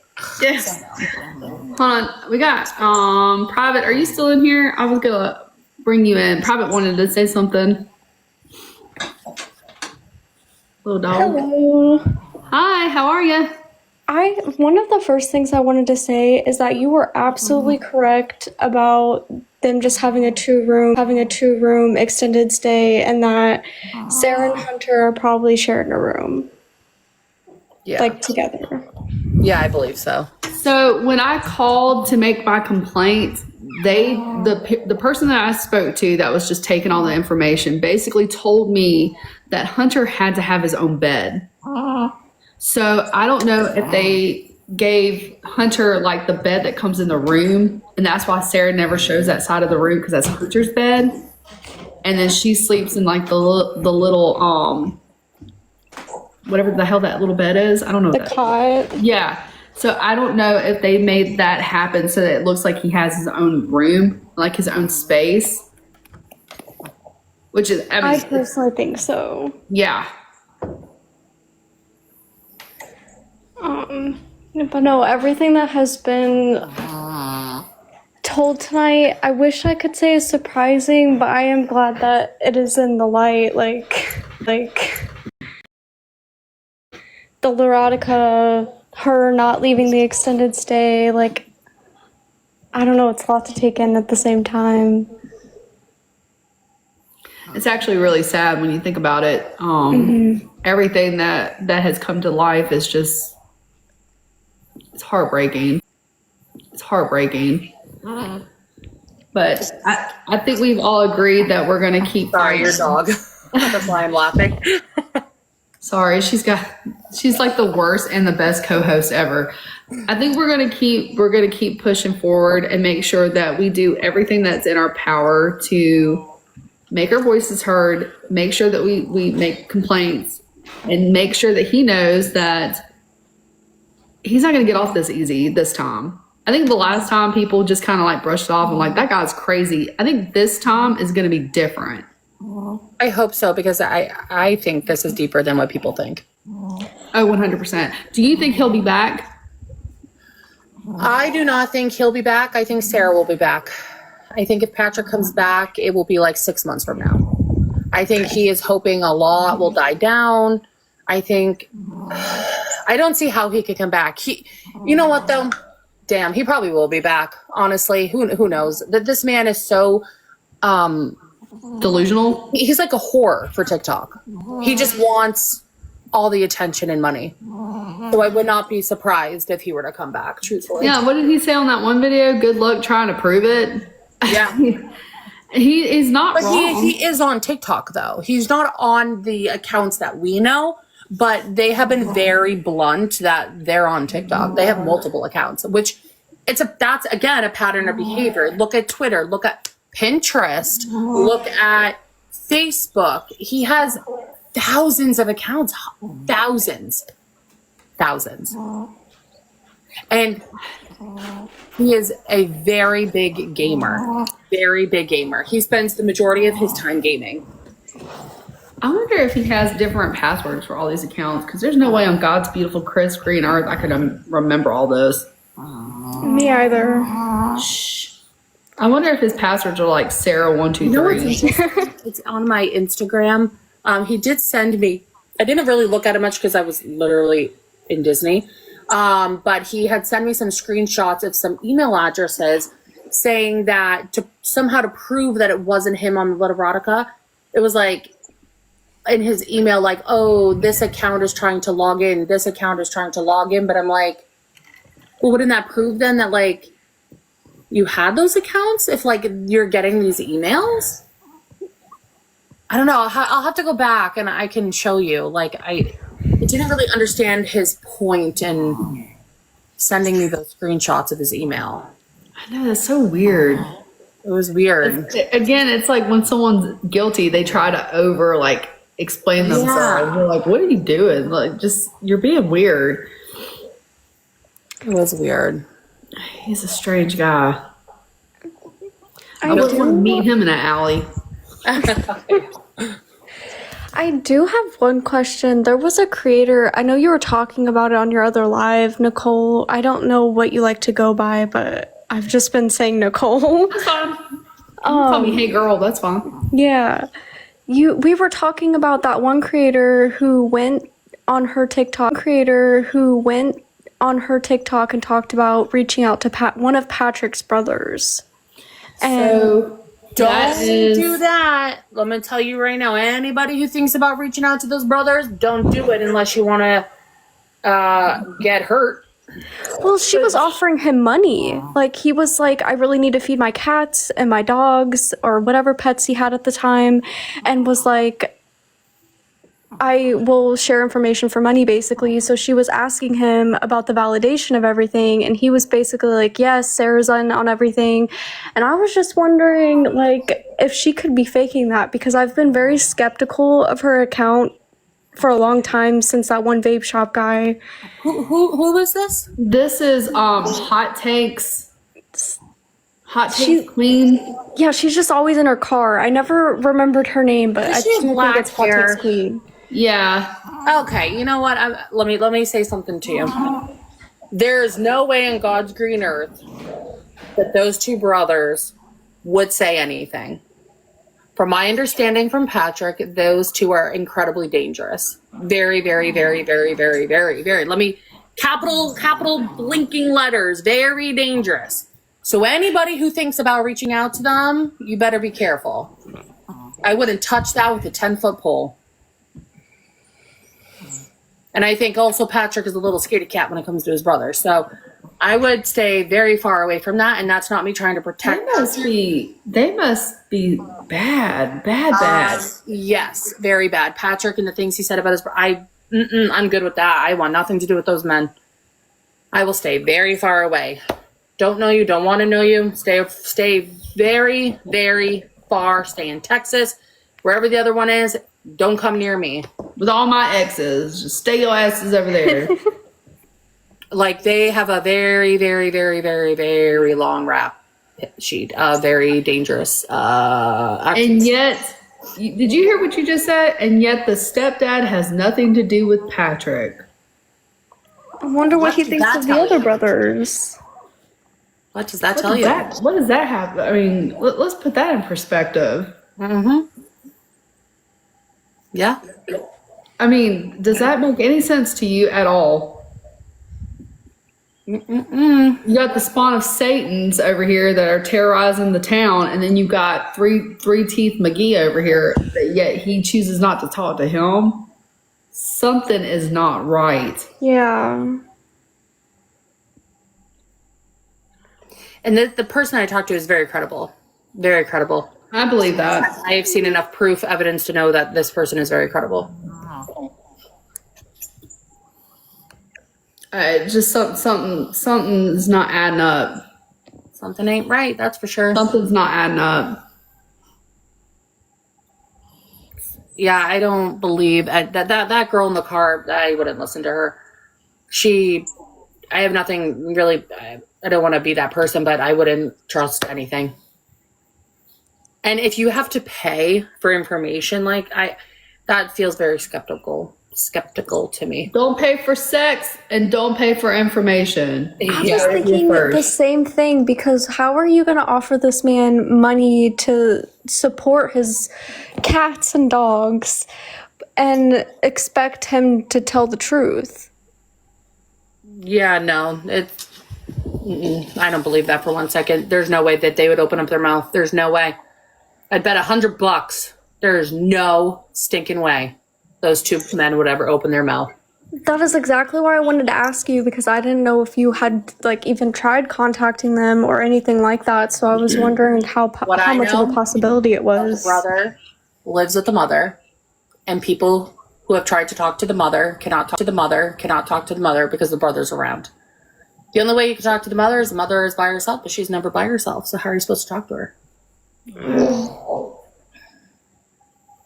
She goes to church though, every Sunday. But it's a very tough situation from my understanding. Dude, this is lifetime. I think once we get to the bottom of things, our heads are going to explode. Yeah. I'm almost at the point where I think there's a ring somewhere. Oh, absolutely. I definitely believe that. And it's been mentioned a couple times, and there cannot be one. That's kind of where my head is going at this point, because of everything that has come out tonight. It sounds very, very ring-like. Mm-hmm. Incestual, like ring. Everyone's involved. Yeah. It's crazy. Someone's asking about the Sarah OF account. You can't make an OF account without having ID. So it would be very difficult for someone to pose as Sarah. OF does a check to make sure that, I'm not just going to go out and make an OF about Hannah and be like, okay, this is Hannah's OF. It's to protect you from people doing that. Mm-hmm. When I say a ring, I mean a Smex ring. Like trading child. Yeah, like a trade ring. Crazy.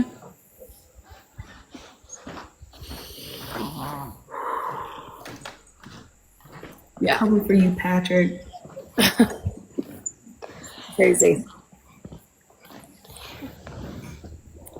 And I just want to say quickly, I see it. What is that, 12? Is that gifts on above my head over here?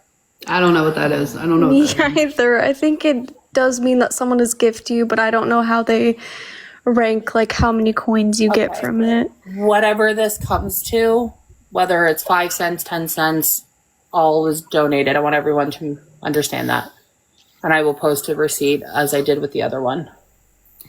And I'll do the same, but apparently you have to hook up your PayPal to this. And every time I try to do that, it tells me that my PayPal is not active. So I don't know what that's about. So I've got like $6 in my account that I can't get out. But as soon as I figure it out, I'll do that too. But Yeah, I actually still technically have the money sitting in my account on TikTok. So I just took that number, what it was, and then I just matched it to make it the 25, 60, whatever, and just paid it. So eventually I'll pull I think it was like almost $8 or something like that it was. Eventually I'll pull it, but I just made the donation to show like I don't want the money. yeah, I'm not here for that. I don't care about that. Yeah, same. I just, if she's listening, if nobody here is here to hurt you, nobody wants to hurt you, nobody wants to take Hunter away from you, nobody wants to separate y'all, nobody wants to take you away from your mama and take y'all away from each other. There is something going on that we as viewers have been able to pinpoint, and we all collectively saw something and was like, wait a minute, that's not right. And it's not your fault. You're a victim in this. It's not your brother's fault, and it's not your mama's fault.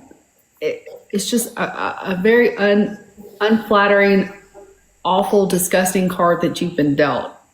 I do feel like the veil is being lifted. I truly believe that 100% in my heart. I feel like the veil is being lifted. And I think things are starting to come to the light and her be, like, wait a minute, that doesn't seem right. And all we can do is keep the conversation going, guys, and make sure that she knows that if she wants to reach out to somebody, she can. Yeah. There's people in the area that have told me, I'll go get her. No questions asked. Mm-hmm. Yeah. Like, I hope Sarah knows that, like, even though I'm sitting here saying all this stuff, and I know it might be really hard to hear and hard to digest, and maybe you feel like I betrayed you guys or whatever. Bottom line is, I care about Sarah. I care about Sarah and Hunter.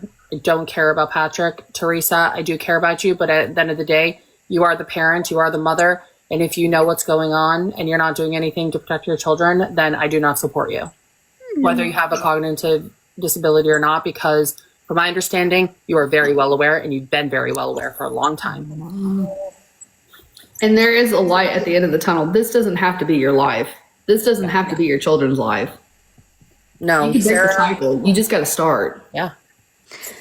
That's why when you said earlier that Teresa has thought about leaving Patrick, I was very shocked because I didn't even think, you did say it was for another man, but at the same time, I didn't think she would ever even consider that as a possibility because she's been in this situation for so long. Yes, but when Patrick is not around, from my understanding, they are very different. Sarah's different, Hunter's different, Teresa's different. It is like this weight has been lifted off of them from what it sounded like. And like, they're all just like, I can breathe. When Patrick's not around, they can make certain phone calls. When Patrick is around, it's what Patrick wants, what Patrick says. It's all about Patrick. Like, it's suffocating. I believe she actually went like on some kind of like a church retreat, women's retreat, and all the women, I guess, like dolled Teresa up, and like she looked apparently so beautiful. And I guess Patrick was like livid. He was pissed. And the women were like, what the hell? Like, she looks so good. Like, why wouldn't you want your girl to look beautiful? Her hair was done. They, you know. What do you mean Hannah's no victim? Yeah, I was reading the same comment. I'm like, What? What? Who's a victim? I'm not a victim.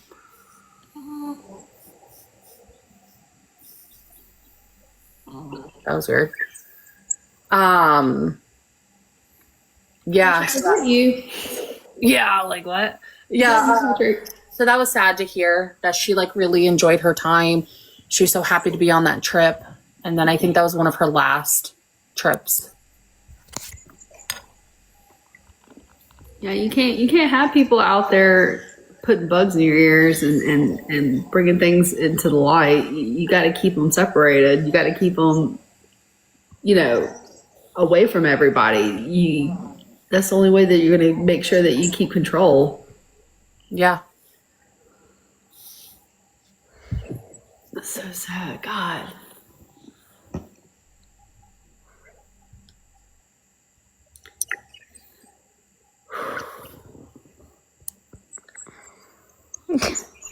This comment section. I can't. So weird. Like, No, not at one time did you claim even that you were a victim, or have I seen anyone else say that I you am were one? Patrick, if you want to come on the live, if you want to talk, by all means, come on. I don't feel like I've ever claimed to be a victim or anything. The only thing that if they're referring to me running away, I literally have sat here all day being like, yes, I did run away. Like, I'm literally admitting like I ran away because the pressure was too much. Like, that's not me being a victim. That's me being a baby.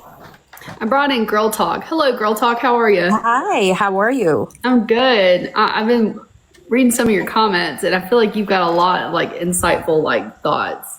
I have so much on my mind, but before I get into anything, some of these comments are not it. First of all, hi Hannah, how are you? I'm good. How are you? I'm doing okay. I want to apologize for everyone being so ridiculous about everything that happened. Thank you. Okay? It's not fair to you that you had to face backlash for whatever your beliefs are. And that's your beliefs are your beliefs. We all have our beliefs. And I feel like the pushback you received was completely uncalled for and unfair to you, especially since you are the one who went above and beyond and got Patrick to admit to something everybody was speculating. Yeah. You know, it's crazy because I know the day of I did post something on my story that was kind of I was trying to do a little clap back to everybody. But I wasn't posting anything really political. Somebody had actually I never have done this to anybody, but like somebody had literally scrolled. I mean, they must have had to scroll months back in my repost. I mean, somebody must have been fishing for something on me to start this, because that post was so far back. Like, so people are sitting here going, oh, why would you post stuff when this interview is coming in? It's like, actually, I didn't post anything. That was something that I reposted months and months and months ago. Like, somebody was, and nobody cared about it back then, and all of a sudden they care about it. Mm-hmm. It's almost like someone does something on TikTok and does something big, and people have to tear them down. That's what I meant earlier by when I said like it was like whiplash. Like, it was like 1 second, all within 24 hours. I have, people praising me and like all this stuff, and then all of a sudden it was like the total opposite. It was just like an emotional, like you're up and then all of a sudden you're down, and I was just like, I got to jump off. Like, One of the No, I'm things I glad you needed noticed- that self-care. Yeah. I do feel bad for everybody though for kind of just dipping on you and not really explaining. And then I guess, I could have written that little thing I posted maybe a little bit better. That I should have maybe took a step back and refocused and before writing that. That was definitely in the heat of the moment of like, screw you guys. Like, this is what I believe, and probably wasn't the most appropriate response. And you So I probably were just thinking about your own personal mental health too, and you know what I mean? Yeah. No, definitely. What were you gonna say, Private? I'm sorry. I was just saying that one of the things that I noticed that a lot of people were coming at you for was for being too nice, but in all honesty, I think that was the only way to approach the situation, by making Patrick comfortable to be able to admit the things that he did admit, was by not necessarily agreeing with him in any ways, but just being nice enough to make him feel comfortable and make him feel like he can say the things that he did say. I mean, could you imagine if she would have came on here and said, "Listen here, you fat idiot"? He would have been like, "Click." Yeah. It was two things. One, it was really hard. Like, I want to make that very clear. Even with texting him was very hard. There was a lot that I wanted to say, but I knew that I had to move in a way and build his trust. So it was very hard for me. Two, I see a lot of people saying, "Oh, she's a PDF sympathizer. She's a PDF." I am not at all. And I am sorry to anybody who misinterpreted my tactics or my method or whatever of trying to work this man, but that was not me being a sympathizer at all. So I want to make that very, very, very clear. I have a question. Nicole, by the way, thank you for doing this live and Absolutely. kind of Thank you being for on coming top in. of it. And has Patrick, and when I say this, just so you know, I feel a little nauseous just even saying it. Did he mention anything about Sarah's OF? I wish, if I swipe up real quick, will it pause me? Yeah. Okay, let me just pause then for 1 second so I can just open my Instagram real quick.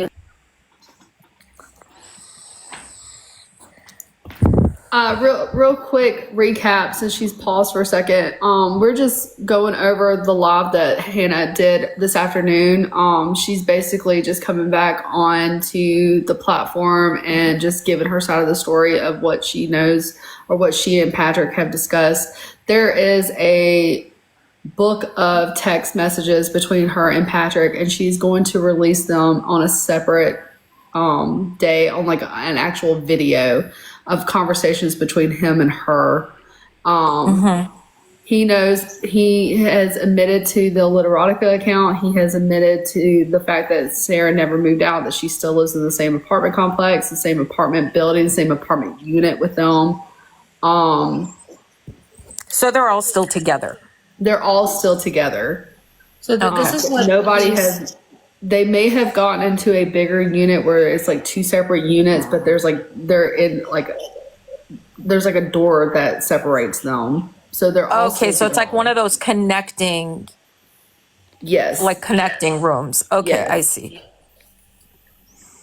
Okay, so October 17th, I said to him, someone posted the OF account. Seems legit from what they have shared. Is it true? I mean, at the end of the day, it's not that big of a deal. Lots of people have OF. Seems in order to make an account, it has to be verified with an ID. And then I said, actually, I have a question for you. Want to do the live tonight? I was trying to get him to do the live because we had been talking. There was like so much information. I was hoping like if we did this like kind of spur of the moment live, would he be more inclined to maybe because he's tired, overwhelmed, there's so much on his brain, like would he slip up, right? He goes, honestly, Sarah says it isn't hers. And at the end of the day, I believe her. Reddit also posted about it, and there's no guarantees, as they said. You do have to verify with an ID, but that doesn't mean you have to use your real name. I honestly don't Not know. from what I know. Yeah. He goes, I honestly don't know how OF works, so I can't confirm whether that is the case. All I know is Sarah told me she never made an OF. As for doing the interview tonight, it is late. I have to work in the morning. Tomorrow would be better. We could do it at 8:30 so I can get an early night for our trip Sunday. That would be ideal. So I guess they were taking a camping trip. Okay. How do these people have enough of the woods and the park? I just want to say something. I want to interrupt for a second. Someone by the name of Jamila says, "You grown women still on here talking about those people." Yeah, what's it to you, Jamila? Yeah. Are you a spot for Patrick, is that you? Because let's talk, buddy. And what's it to you? We're not ever here hurt nobody. Yeah. If bringing you don't like awareness. it, don't be in here. Yeah. It's that simple. Keep on swiping. Your fingers got you here. The fingers can take you out. Oh my God, the dog snoring is so cute. I'm so sorry, but if I put her down, she's gonna come. I can put her next to me, and she'll be like, "Nope, come right back to your lap." There's another question I wanted to ask Hannah. And it slipped my mind when I saw the grown women comment. That's okay. Oh, did he mention anything anymore about Jenna? I am sure he did. I bet this was a course of days of him and I literally all day long. Like he was just writing paragraphs of paragraphs. I'm 99% sure he did. But I would have to go back to double check on exactly what he said. Okay. We didn't get And you know, too much into Jenna, but he did say that the picture was not of Jenna.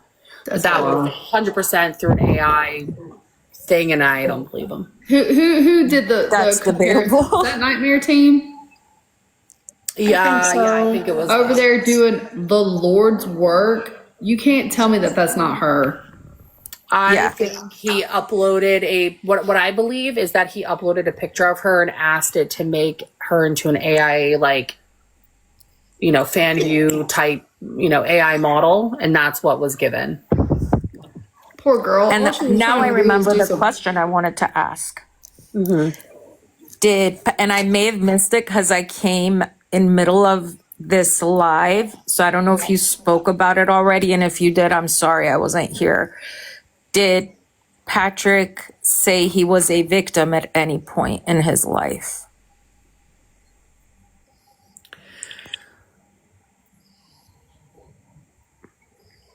And that's not your story. That's not your story to tell, Hannah. If you don't want to. Yeah, it's like one of those things. Like I know I shouldn't give him grace on that, but like that is his story. But obviously, like yes, he did say that he was. I don't know who. I don't really know much details surrounding it. I think it's a very sensitive topic for him, as to anybody that would be. Yeah, absolutely. Anybody that would be. Yeah, absolutely. Because I think I had said to him previously before we switched over to Instagram that I did say to him, like, I think you were a victim. I said victims usually turn into perpetrators. And so I think that kind of got him like, shit, like, here's my life story. But the thing is, I guess it is okay for me to say yes because he wants to be famous. He wants to write a memoir about his life. He wants to be this big, book publisher. Like, he's so fixated on fame and money and fortune and all this stuff. Like, it's like, I think at this point, like, yeah, I think I can confidently not feel guilty in saying, like, yes, he was. But and I'm conflicted because on one hand, you say that, and then on the other hand, he goes out here and he makes videos about, y'all don't like me because I'm ugly and I'm poor and I'm fat and I don't have, all this stuff, and it's like he's weaponizing his like shortcomings to better fit the narrative. I feel like that is what a manipulator does. You get what I'm saying? He 100%. And I can see. Sorry, someone is saying do not say victims end up being as statistically. We can look this up. Like I am like 98% sure statistically, like the number is very high for victims who end up becoming perpetrators. And 9 times out of 10, those who are perpetrators end up having a story of being a victim at one time. I'm not saying I can absolutely agree with that. like there are a lot of people like dyslexic Angel, like that might be your, like, yes, there are people obviously out there who do not become one, but the statistics are very high. If you even look at serial killers, like they always talk about the abuse they endured as a child, like Ed Gein, for example, the new monster show, like he was severely abused as a child. Yes, yes. There's actually quite a few. So yeah, victims can absolutely become perpetrators.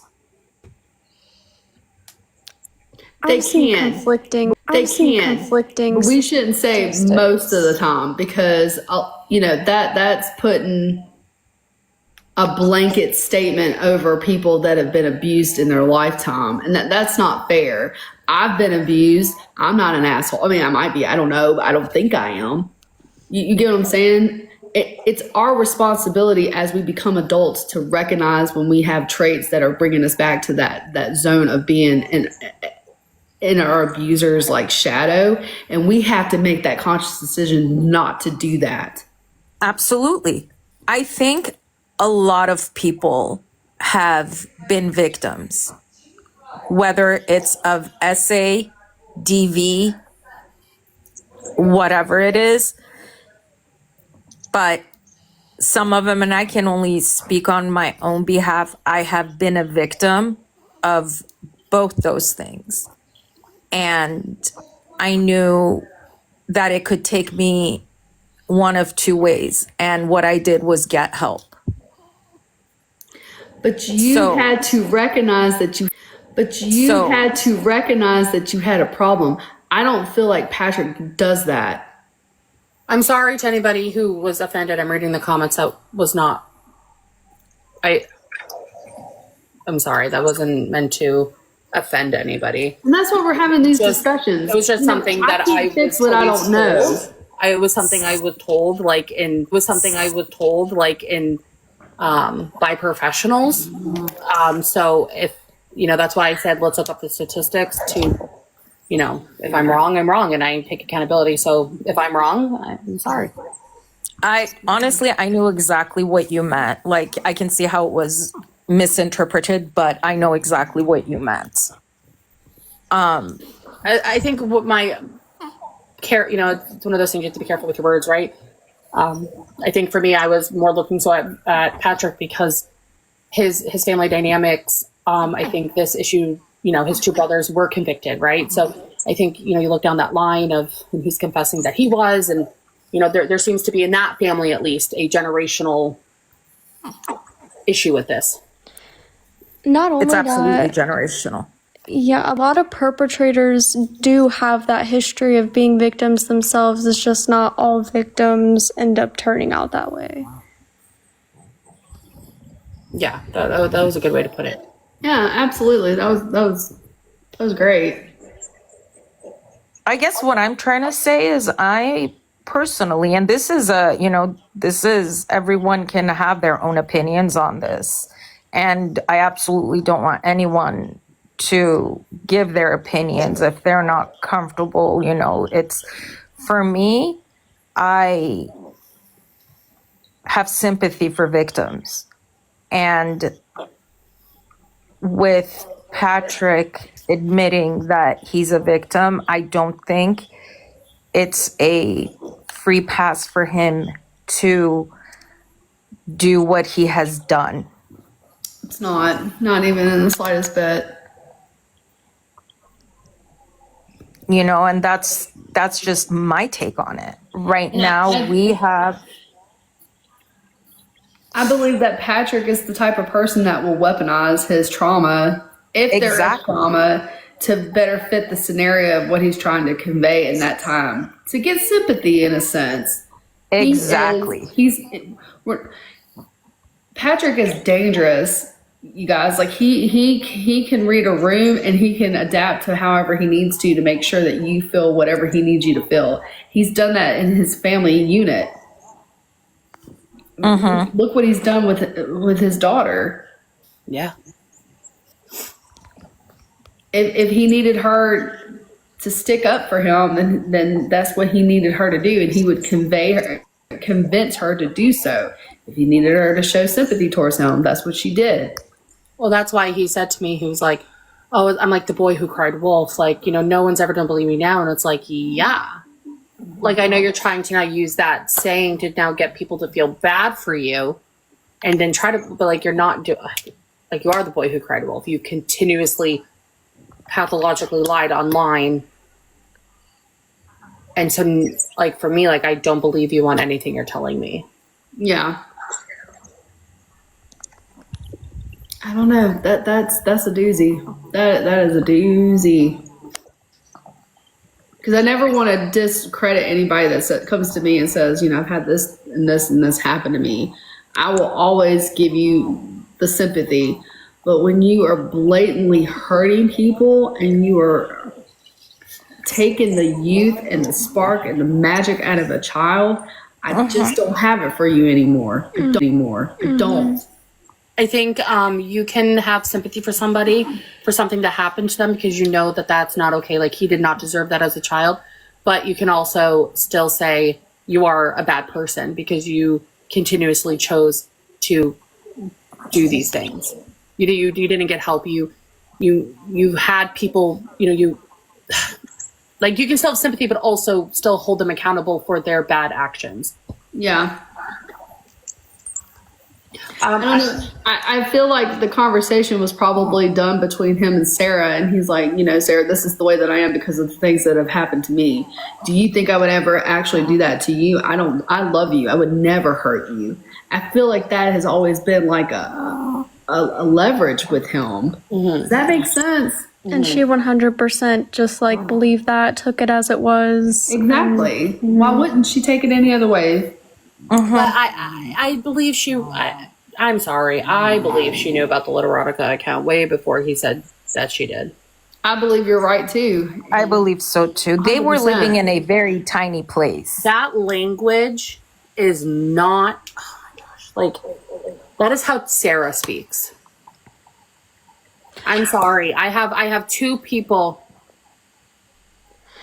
I think two different he presented it to her in this way. This is our project. This is for me and you to do together. This is something that this is our little secret away from your mom and your brother. Yeah. This is for us to do because you're my buddy. You're my pal. Yeah. You're my ladybug. Yep. To be 100% fair, I don't know exactly how Sarah speaks because it seems like everything she has said is stuff that Patrick specifically told her to say or specifically wanted her to say it. So yeah, I mean, I think that could be true. Like, there could be two truths in one.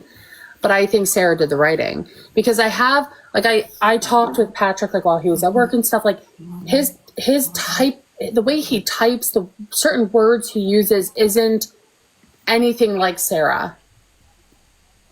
Sarah is very precise in how she types, whether she's using AI or like, however, like, their style of writing is vastly different. Even in just like conversational, like just saying, hey, how are you? Like, it's different. She has her capital letters. She has her punctuation. She has like, it's just, I don't know. It's just different. And I think Sarah's smarter than Patrick. I think Patrick. Do you think that he used her in order to like use like lingo to maybe reach a younger dynamics? Yes, I do. Okay. Oh yeah, for sure. And it's interesting. He keeps talking about a dark time. I have to go back and look, but he does talk about her dark time, whatever that means. If you want the truth, I think Sarah, in my personal opinion, is a lesbian. And I think that's what is the reference to the dark time. Because he said that when Sarah, I guess, like came to him about something, he like opened his eyes to like how awful she looked. And I have that in writing. I need to go back and find that. But he did say like, oh, how he realized how awful she looked and how he had to step in and really help her. And it was interesting. See, I was wondering about that because there are some people on Reddit and also some people on TikTok who have said that she came out about liking a specific person and they were of the same sex. And that's when he had buckled down a little harder on her social media use and just everything in general. And I didn't know whether to take that with a grain of salt or see truth in it because, it was coming from random people who weren't doing, I don't know what research they were doing. I believe it. She doesn't do the content she puts out, like on All About Sarah, isn't the same content she used to do. She's very I don't know how to describe it, but like she's kind of like that kid, like kind of into anime coloring, wearing like the foxtail, a little bit more eccentric, like like the cosplaying. You know what I mean? Like she definitely leans more towards like that kind of genre of music and style, and her shows, she's really into like the Pokemon, the gaming. Like she's definitely, I don't know what that word is, but like, you know what I mean? That style. I mean, the poor girl is probably just trying to figure out what the hell she likes. I mean, which is I don't think she knows her own identity. You've been in a room with your parents since you were, forever. You probably don't even have an idea of who you are as a person. Yeah. If she wants to be a little alternative or a little quirky or whatever it is that she wants to do, she's still trying to figure it. She is 22 going on 12. She has no idea what she's doing. It's so sad. It really is. I just want to see her thriving. I want to see her with friends. I want to see her on her own. I want to see her like. I'm going to say this. When she came back after their little break and she had red hair, I was like, oh, okay. We're getting to see her. She's like starting to come into her own. Yeah, that was all planned though. It was all very much calculated. The clothing, the hair, her brushing her teeth, Patrick's good like that. He was very calculated in this little comeback for Sarah. You're a bad Do you guy, think Patrick. that Patrick wants Sarah on TikTok because he knows that's his way of not being far behind? He wants Sarah on TikTok so he can make money.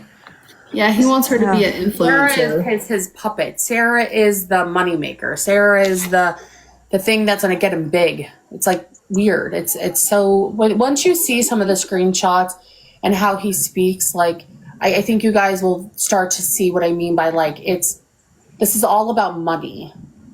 It's like he can taste it in his mouth. Like he's just like he's so hungry for it.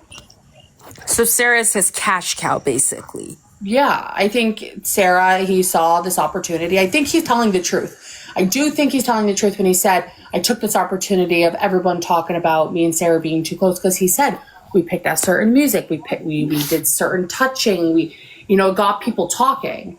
People were sending them gifts in the live. Did you see her face light up in our live when there was like 5,000 people in there? Oh my God. I didn't even care about the number. I was so focused in just talking to them.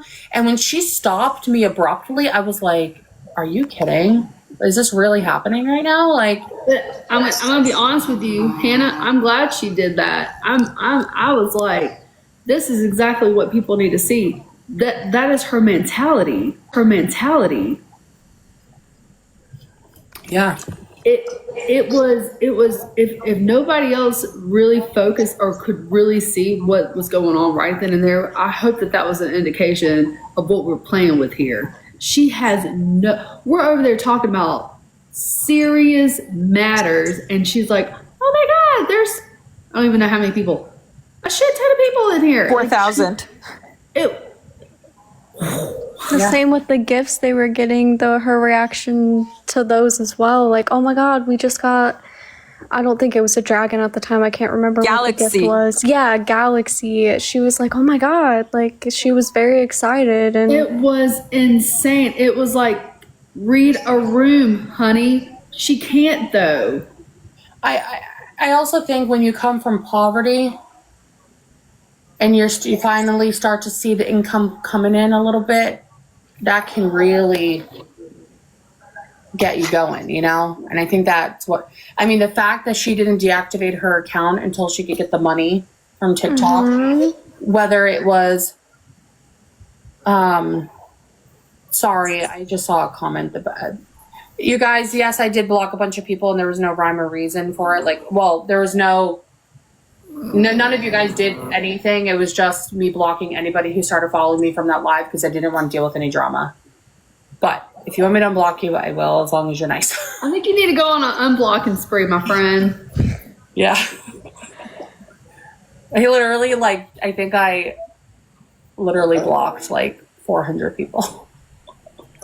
I think you need to just come on back, let the guards down, Yeah. give it a couple days to breathe, go on an unblocking spree. Yeah. It was Hannah, I know earlier you said that, you know, once you talk about this, you're done with them. Are you done with them? Just because I think you got Patrick to admit 3 things that everybody has been speculating for. Yeah. 1. 2, it seems like you are very passionate and very, you know, you're very passionate about helping victims, you know, including Sarah and especially Hunter. And I know he gets lost in the mix a lot of times because Sarah's the TikTok content creator and Hunter's just kind of in the background. And I think it's great that you focus on him as well. So, like, are you done with it, or do you plan on trying to uncover more? Because another thing, you said something that really, like, it got me, and that was the whole thing about leaving New Hampshire and why you think they left New Hampshire.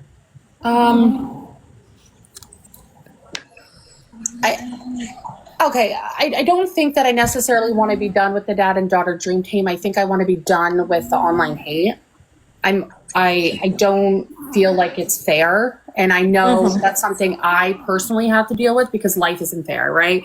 There are people, let's say, on this app who have 3-4 million followers who have Reddit pages about them who have hate. Like, you know, I think for me, I feel like the difference is I don't have 10 million followers. I'm not making millions of dollars. I'm not living in a mansion in California. Like, I'm a real person. I'm a mother. I have 4 children who I protect, I serve, I love, I care for them, I guide them. They are my main priority Monday through Sunday, every day of the week, every minute of the week. My life is surrounded by them. This is something I do, you know, in my free time, just sometimes during the day. Do I want to help Hunter? Yes, so heartedly. Like, I would love to save him from that environment. I would love to save Sarah from it. So am I done with the dad and daughter dream team? No, I'm really not. Am I done with Reddit? Yes. I am not on Reddit. I will never go back to Reddit. I will never look at Reddit. That place really, stung. My issue is, because I am a mother and I care about my family and my husband and my husband's life, I don't want to put myself in a position where people, you know, threaten me again or anything. And that's where my concern lies, is like, we all have real lives, right? We all have lives outside of TikTok, and I just don't want to jeopardize my children. I don't want them getting hurt. I don't post them on social media. Like, my life is very private in that sense. I mean, I have nothing to hide. Like, I've never done anything bad. Like, I'm a pretty good citizen, but I would hate for my children to. Hannah has made Reddit accounts. I have. Please show me. I would love to see that. Don't listen. That person and another person have been very problematic this whole life. Yeah. Very disruptive, very toxic, and very hateful. All right, Patrick, behave yourself, okay? Other moms. I don't think I have. I truly don't think I ever have. Other moms. Please elaborate. I mean, I would love to know if you have proof, like, please send it my way. Refresh my memory, but I have. No, I will not have anybody on here blocking people. I'm not about that life. I don't. If you want to come on here and say something stupid, you can say something. I definitely have talked on Reddit. Like, yes, all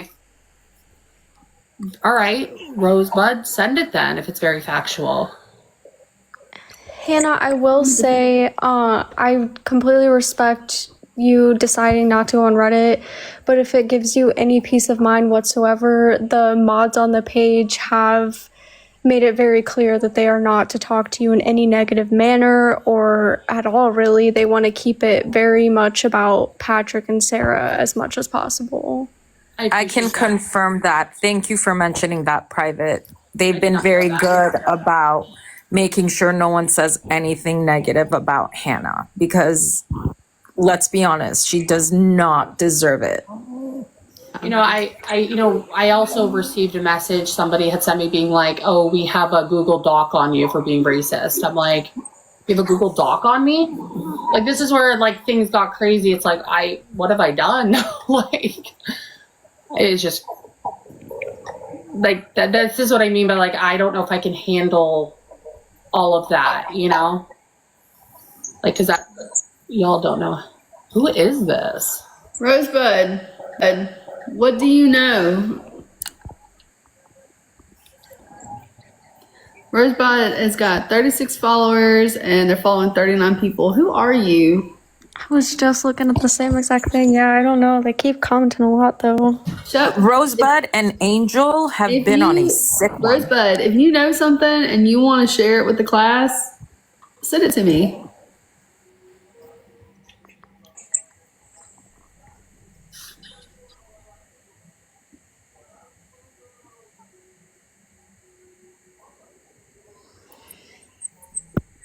I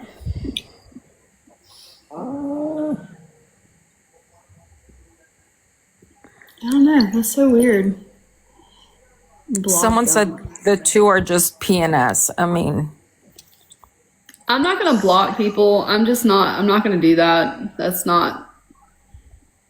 I hate when I go on a live and someone starts saying stuff and people are like, block. I'm not going to do that. Oh, they're on Reddit.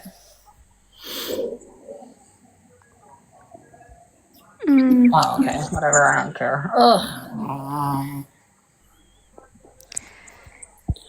Whatever. It's not a big deal.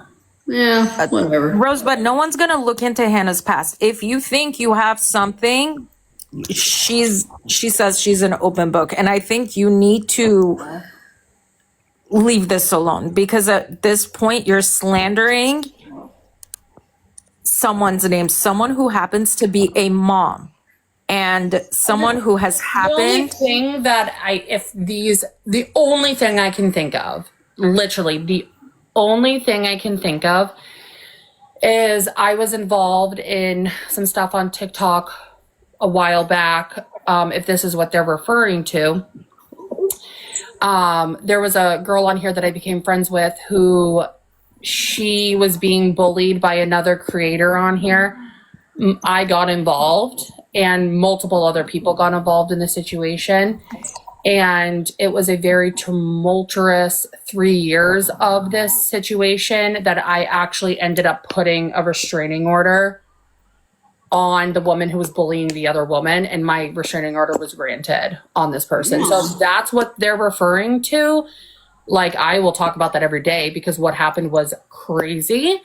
And a judge even was like, you're in the right. Like, this person is like an issue, and they put the restraining order on her. So if that's what they're referring to, like, spill it because I have nothing to hide on that. That was very public on TikTok. Like that was a very public thing that happened. So if that's what they're referring to. It's probably At this point, I don't think it matters what they're referring to because they're just talking nonsense. Yeah. I don't care or whatever, right? Like you can't care about this stuff. No, we're here to talk about what Patrick is doing to 3 people under that roof, and people are deflecting from that and focusing on you and your past. That's not like, no, that's not it, guys. That's not what this live is about. Yeah, let's bring it back. Everything was about Patrick and Sarah, and what Hannah decided to come on here this afternoon and talk about on her live this afternoon. I had a lot of people message me saying that they were at work and they couldn't get on the live, so that's why she was so gracious to come on here and do it again. So I'm just trying to share what I know to help. I know, and I'm not trying to come off rude to you. I'm just saying, No, like, not at all. I'm just like, I'm sorry that you guys are having to deal with this. I really genuinely, like, I don't know what's going on. I was just trying to share with the Absolutely. information for you guys. So if anybody, like I said, has resources that can do anything, like, here's what I know. This was already. And I challenge that person. If you feel like you know something and you want me to know or anybody to know, send it to me. Let me see what you're talking about. I mean, I don't know. I have no idea. The Reddit baby is silent after I said to post it. What? That's another one of the people who's been super disruptive. Oh, I gotta move my legs. A lot of people are asking about the suspicious quail account. I guess that was like debunked, but the person I spoke to said that they believe it was Patrick. Who, like, no, I'm not a voice analysis expert, but I can tell that was Patrick. Yeah. Girl Talk and Private, I just want to say thank y'all so much for coming on. I'm probably going to let you guys go so I can end this with Hannah, but I just want to thank y'all so much for coming on. Thank you for having us. Anytime. Yeah, I appreciate y'all. Thank you for having us. Absolutely. And thank you again, Hannah. Yeah, thank you. I appreciate it. Yes, thank you for all of the new information and everything you have shared today. Yeah, absolutely. Bye, guys. Bye. Bye. Okay, Hannah, so I know it's getting kind of late, so I just want to just end this with you. I've said this before and I'll say it again. I think that you are needed and wanted here on TikTok. You need to take some time to gather your composure, gather your thoughts. I totally respect that. But there's kids on here that need you, and there's stories that need to be told. And I think that you came on here and showing your face and making your presence be known. That was big of you, and that took a lot of guts. I appreciate it. I do. Thank you. I know the few who are gonna, cause trouble, or they're just a few they're just a few can probably compare to all the people. And I have received also so much love and support on, messages on TikTok and everything. So I do appreciate everybody. It really does mean a lot. So, well, like I said, if you take some time, think about it. I hope that you don't turn your back on this type of content, because this platform needs more people. Thank you. I appreciate it. Does anybody have any other questions before we end? Yeah, because it's almost 1 here, and oh God, she's gotta go. She's a mama. She's gotta go to bed. I'm a mama too. your baby. Look at her. She's like, what the hell? Aw. Thoughts on Sarah's mom? I think that she is a victim in this as much as Sarah is. I think that she has been brainwashed and fed to believe everything that Patrick tells her. She probably feels stuck. And I'm here to say, if you are on this live or if your daughter is on this live, this is not the life that you guys have to live. There is a way out, but you got to make the first step towards it. Sorry, I'm walking down a spiral staircase right now. I don't want to No, you're fine. but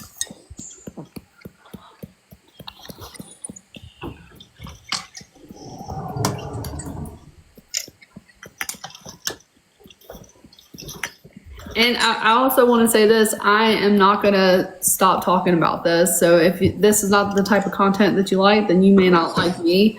I will continue to talk about this. I think that light needs to be on this subject. Patrick needs to know that if he decides to come back to this platform, we're going to be ready for him. And, you know, we just got to keep the conversation going, people. We got to keep it going. I will be making more complaints against them and making sure that the Dallas Police Department knows who I am and knows that this is a serious subject. There is a minor involved and that there was a story written about a minor and their parents. So I think that might be where we have them. So I will be doing that first thing tomorrow. nice. Good. All right. Well, I'm going to hop off. I'm going to go to bed. All right, guys. Good night. I hope right, good everyone has a night. wonderful night. Thank you, Hannah. You're welcome. Have a good night. Bye. Bye. Okay, so somebody just asked me to do a recap. I don't even know where to start. I feel like Hannah decided to come back onto TikTok. She released a statement earlier, and then she did a live and basically said that she has all these text messages between her and Patrick and that she is going to release them. So if you don't follow her or if you were blocked by her, she is going to go through her blocked list and start unblocking people. What are they tonight? What is that? Oh, what are they though? What are they though? What are they though? What does that mean? Yeah, she's gonna make a video and post the screenshots of the text messages between her and Patrick. So that is coming. She didn't give me a time frame. I'm gonna let her have some time to do that. I would say within the next couple of days for sure she'll have something posted because everybody wants to see the receipts. So she's gonna be working on that. It's gonna be on her TikTok page. She messaged Patrick Monday after Sarah deleted her page and said, "Is Sarah off of TikTok?" And he said yes. And she says that is the last time that she has heard from him.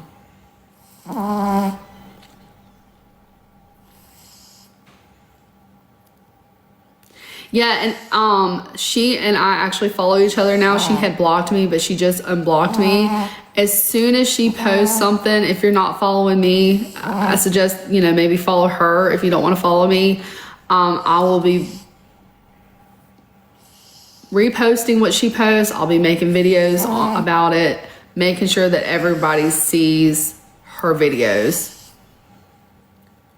She blocked, okay, so she went in and did a major block session, and she said that she's going to start unblocking people tomorrow. So just bear with her. If you are on the block list, you won't be on there much longer. She's going to start unblocking people. But if you fear that you might miss something, please give me a follow if you don't already follow me, and then I will be reposting her post and I will be making content along with it.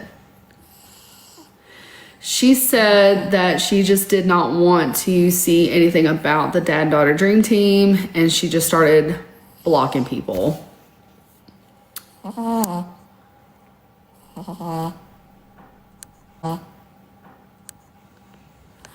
believe that he is the biological father of Sarah. The timelines kind of match up from where he started dating Teresa to when Sarah was born. So I do believe that. Don't quote me on that, but I mean, anything's possible. My husband tells me that he's not the biological father of this one, and they look just alike. So Oh.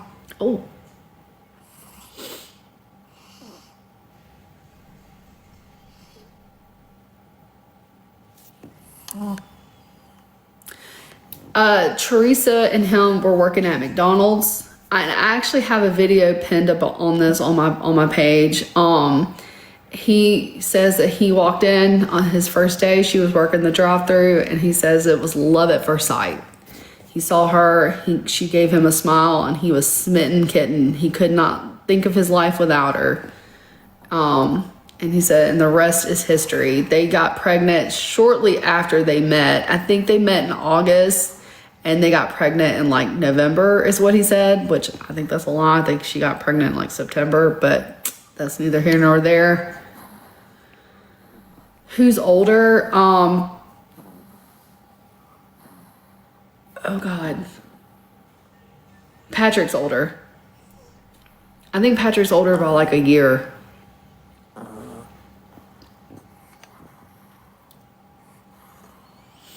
I said that she is easy. She was an easy target for him. I mean, I don't, and I'm not being ugly. I promise y'all I'm not. I think Patrick is embarrassed by Teresa, and that's what Hannah and I were just talking about, that the reason why he is with Teresa was she was an easy target, and that's why he's obsessed with Sarah, is because she gives him the validation that he wants. I think in essence he wishes that was his wife. Like, he's too good for Teresa. Yeah, she's very childlike, and she was very easy to manipulate. I mean, Sarah tells her, I can't sit in the back seat of the car because I get car sick, and now her mom sits in the back seat while she sits, up front. It's just crazy.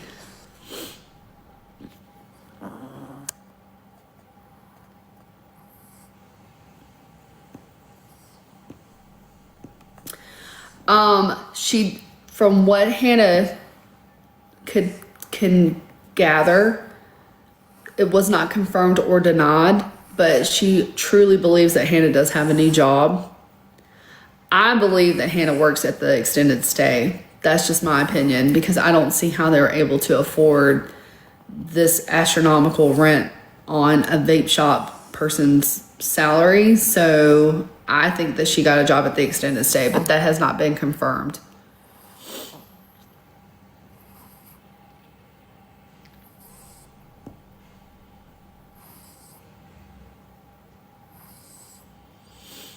Sarah's a pretty girl, or it could be the healthy life. I don't know. He just really has this like infatuation with Sarah, and I don't know if it's just because he just loves her so much he can just dunk her in his coffee. I don't know. He has this. They've got like their own little clique. If you watch their videos, it's like they're always hanging out together, and it's like nobody can really tell like they're the cool ones, and then Hunter and Teresa are kind of like the background dancers. It's just weird. Shit, me and my dad don't act like that. My dad he's like, what's up, girl? Elbows, how you doing? So I called the extended stay that they're staying at, and they gave me a quote of like $13.80 a month. And that was just for the standard room with one bed. So now that I know that they're staying in a double room, I mean, I don't even know how much that is. But you got to think, you don't have to pay for power or water. It's all included in one rent. But that's still a lot of money for one unit. I do my homework. I've made a couple of different reports to CPS about child endangerment, them living under one roof, or not one roof, in one room. I did not know what the Texas law was, Here in Alabama, it's different. You can't live in one room with your child like that. You have to have separate bedrooms. So I was not aware what the Texas law was, and apparently it's different there than it is here. In Texas, all they have to have is food, clothes, shelter, and their own bed. They don't have to have their own room, is what they told me.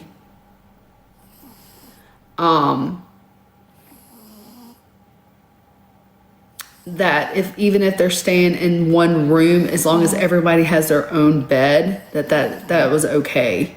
And see, here in Alabama, it's not like that. You have to have separate rooms for the separate sex. Like, you can't have boys and girls staying in the same room, or CPS can be called on that. Apparently so. Apparently they all have their own beds.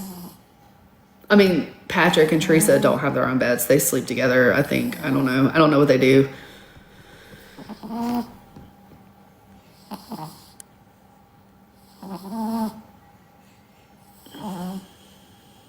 The money confuses me. I don't know what that means. Angel, can you confirm what you just said on that?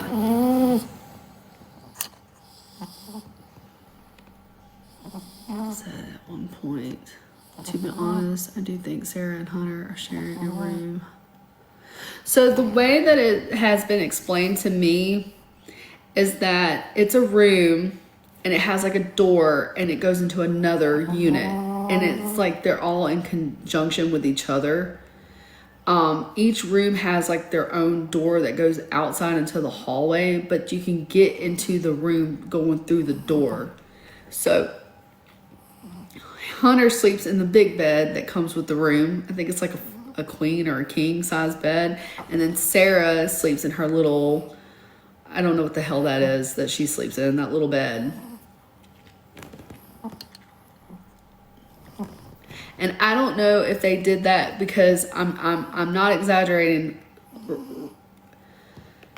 Complaints were made, and shortly after, very soon after the complaints were made, Sarah came on here and said, I'm moving, I got my own place. So I don't know if that had anything to do with it, and she was just trying to get out on her own before CPS was involved. But it's very strange that complaints were made and then moves were made.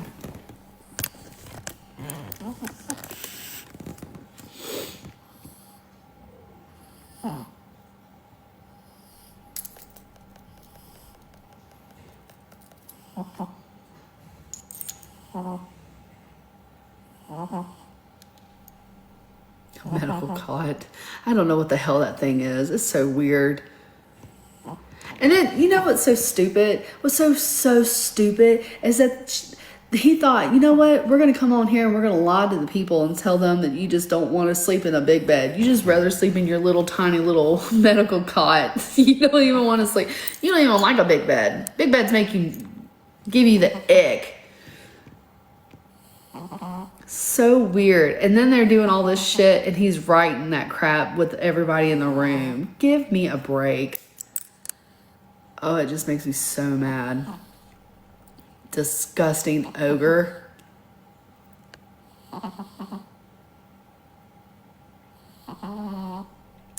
Yeah, so I think on one side of the room it's for Shrek and Teresa, and I think the other side of the room is for Hunter and Sarah, and the door is connecting them. Thank you. This is Chiquita. She's my co-host. She's a baby.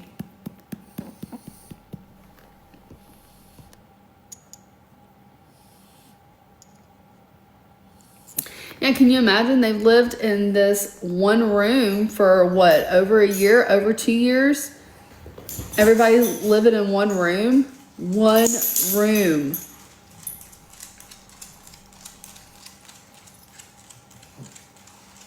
I would kill somebody. And they're messy. Man, I'd be throwing elbows. No wonder they go and hang out at the park. I would be like, get the Get out of my way. You can't even go to the bathroom without somebody listening to you.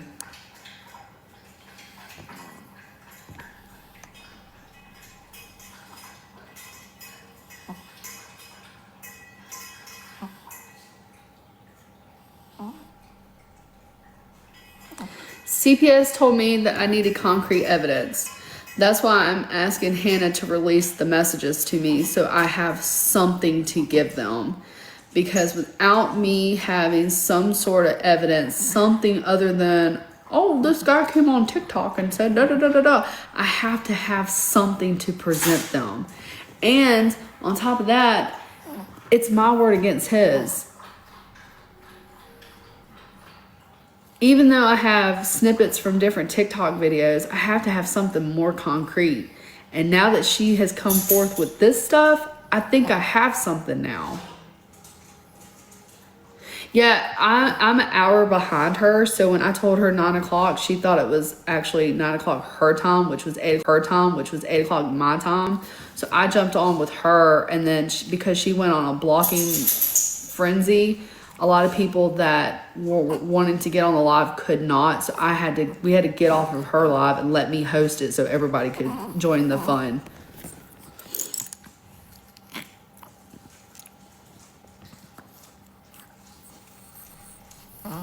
Yeah, Sarah won't admit to it. Sarah would never admit to it because she doesn't think that there's anything going on. Sorry, I had to put the she-devil down. She has to go get her some water.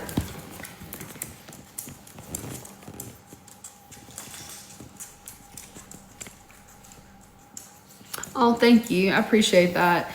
You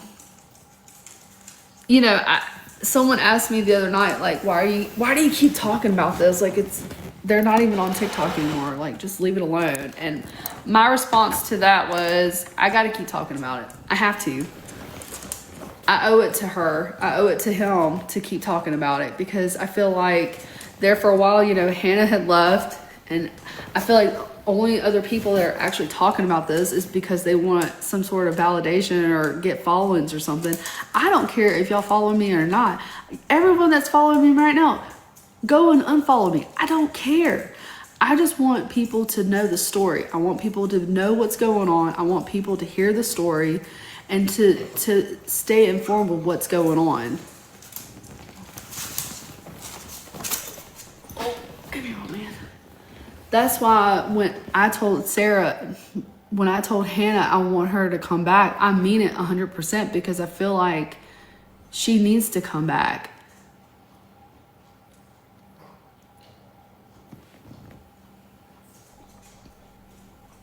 Oh, thank you, Cassie. I appreciate that more than you'll ever know.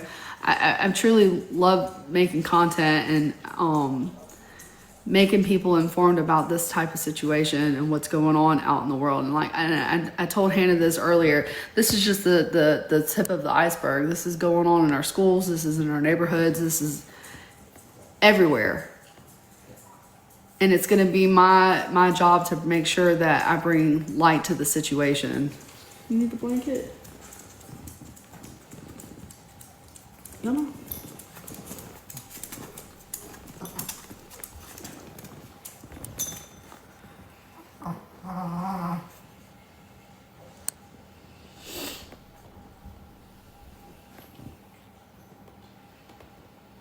Oh, exactly. It's bigger than, and you know, this is the thing too. And I think that what Hannah was trying to say earlier, it got misunderstood, or I don't think she said it right.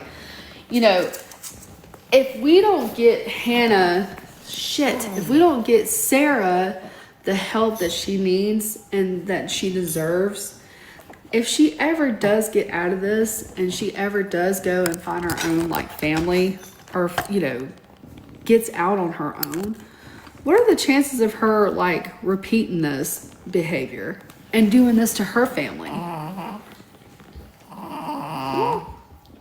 Sorry, my old man dog is trying to get comfortable.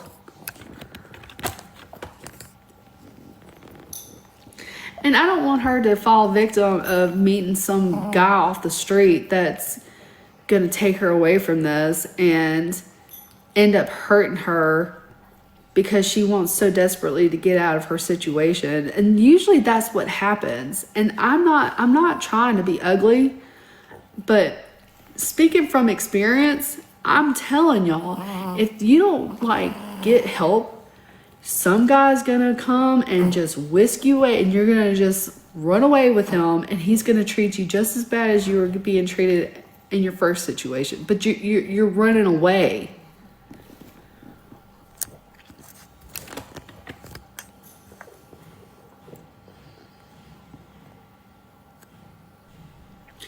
Sarah needs lots and lots of therapy. She needs to come to terms with the trauma, but before she can do that, she has to understand that she is in trauma. And that is where the disconnect is, because if she can't come to terms with that, she will never get help, and she'll never leave. Right now, Patrick's got her like this. He's got her just like this, and he's telling her, if anybody finds out about what's going on, they're going to take Hunter away from you. They're going to take you away from your mom. They're going to take you away from me. They're going to take you away from everybody, and I'll never see you again. You'll never see Hunter. He is a manipulator. Who knows what this man has told her?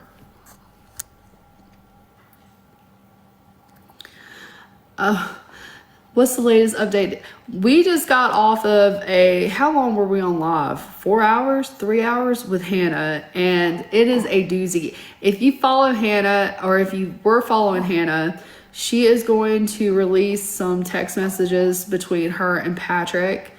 If you were following her and she blocked you, she's going to start unblocking people. But if you don't follow her, if you want to follow me, I'm going to be posting videos as soon as she posts, puts them up. I'll make content about that and repost what she's posting. We just want to make sure that everybody knows what's going on.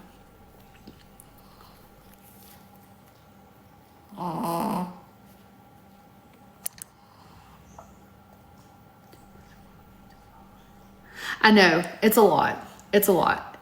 And if you are interested, and this is something that you're interested in, I would love for you to follow me. I will keep you posted on what's going on.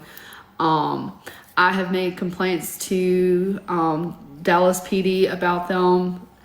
I believe now that I have some information that Hannah has, I might have some more concrete stuff to send them. So I think that this is going to be a much positive direction now that Hannah has come forth and has shown me what she has.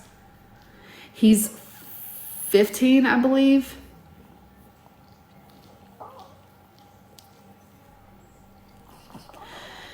Patrick stated to Hannah that he was a victim himself. I don't know if I believe that. Can I say that? Will y'all think I'm a terrible person? I just don't know. Is it? Oh, are you okay? What happened? Oh my goodness. Something scary? I don't know. I don't know if I believe that. I don't know. I don't know. I feel like sometimes people say stuff like that just to pull at your heartstrings. If it did happen, I'm sorry, Patrick. If it didn't happen and you're just saying that, well, I just don't believe anything you say right now. My trust in you and your word is not very compelling. Like I can't.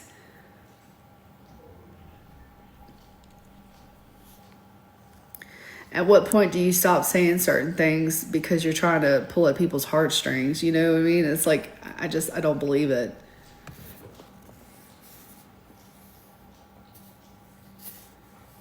And that might be true. I mean, he might be a victim. His brothers did something. His stepdad may have done something. I don't know. But it doesn't give him the right to do what he's doing to his family. I'm sorry.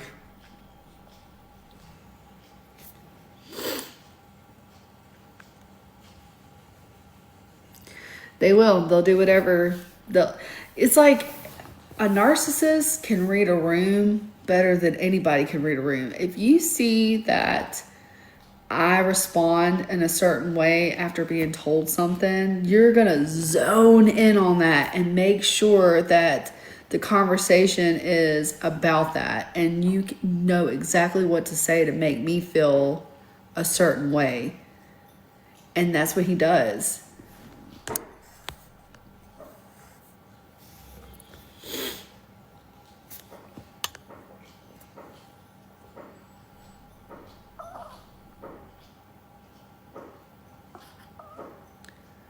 Where is hell?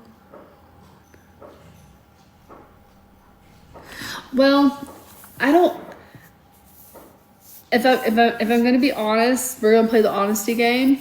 I don't really understand why he felt compelled to tell Hannah everything. That part of the puzzle still just does not make sense to me. He could have kept denying it and kept denying it and kept denying it and come out here and make videos with Sarah. I just don't understand why he would do that. Especially since there's no concrete evidence. Like, I don't understand. Like, why? Something's just, I don't know.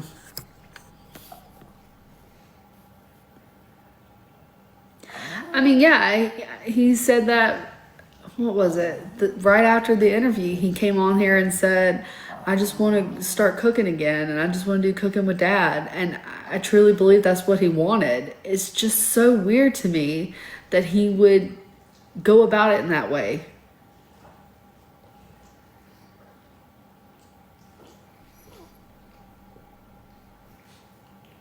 I mean, let's play scenario for a second, okay? We're all friends here. Let's play it. Wouldn't it have been easier just to start doing cooking with Dad again and just not even address this? Right? Am I crazy? You're used to all the hate. You're used to all the people talking crap about you. I mean, wouldn't it have just been easy just to deal with it like that? I don't know. It just doesn't make sense to me. Do you mind? Can y'all hear that? He's over here eating his toes.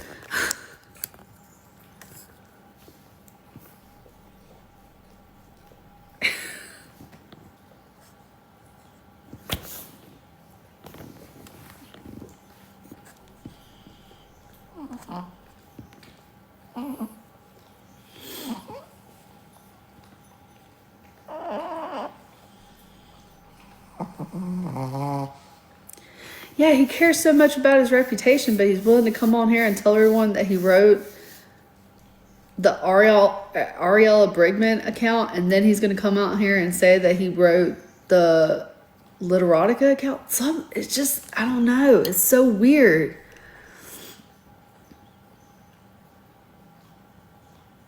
I mean, did he think we're all going to say, "Oh, poor Patrick. It's okay. It's all right, Patrick"?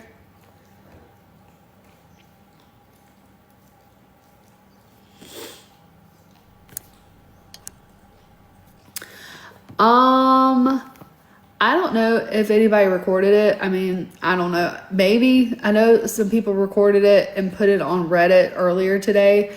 So if you want to look at that, that one's actually really good. Someone took all the pieces that she did this afternoon and put it on Reddit and like sped it up. So that might be your jam, because this was a lot. This was really long. So that you might be interested in that. So yes, if you missed tonight's live with me and Hannah, go on Reddit, go to the dad and daughter page. Someone took all the snippets and put it on the Reddit page and sped it up. So it's basically what we talked about tonight. It's just in a more condensed, like small version of that. Because I don't want to bore you to tears with my crap.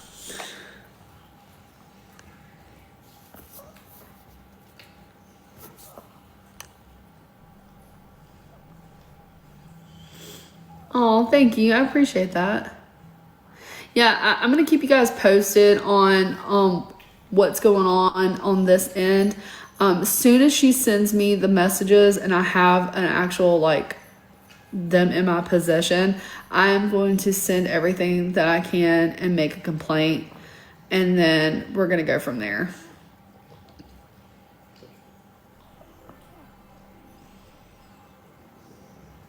Oh, thank you, Private. I appreciate it. Hopefully you'll be back for the next one.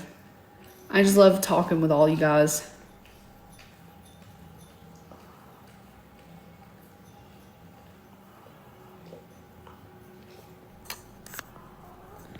Sir, do you mind?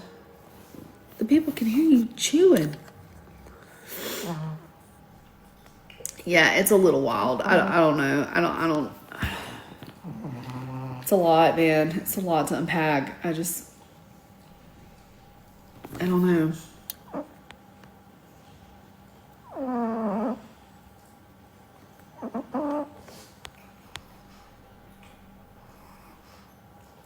Yes, he confessed to writing the Literotica account. He did not confess to it on the live. He confessed to it during messages between him and Hannah. That's what she's going to post. Because a lot of people are saying that they want to see the receipts. They want to see the conversation between him and her. So she's going to post all that.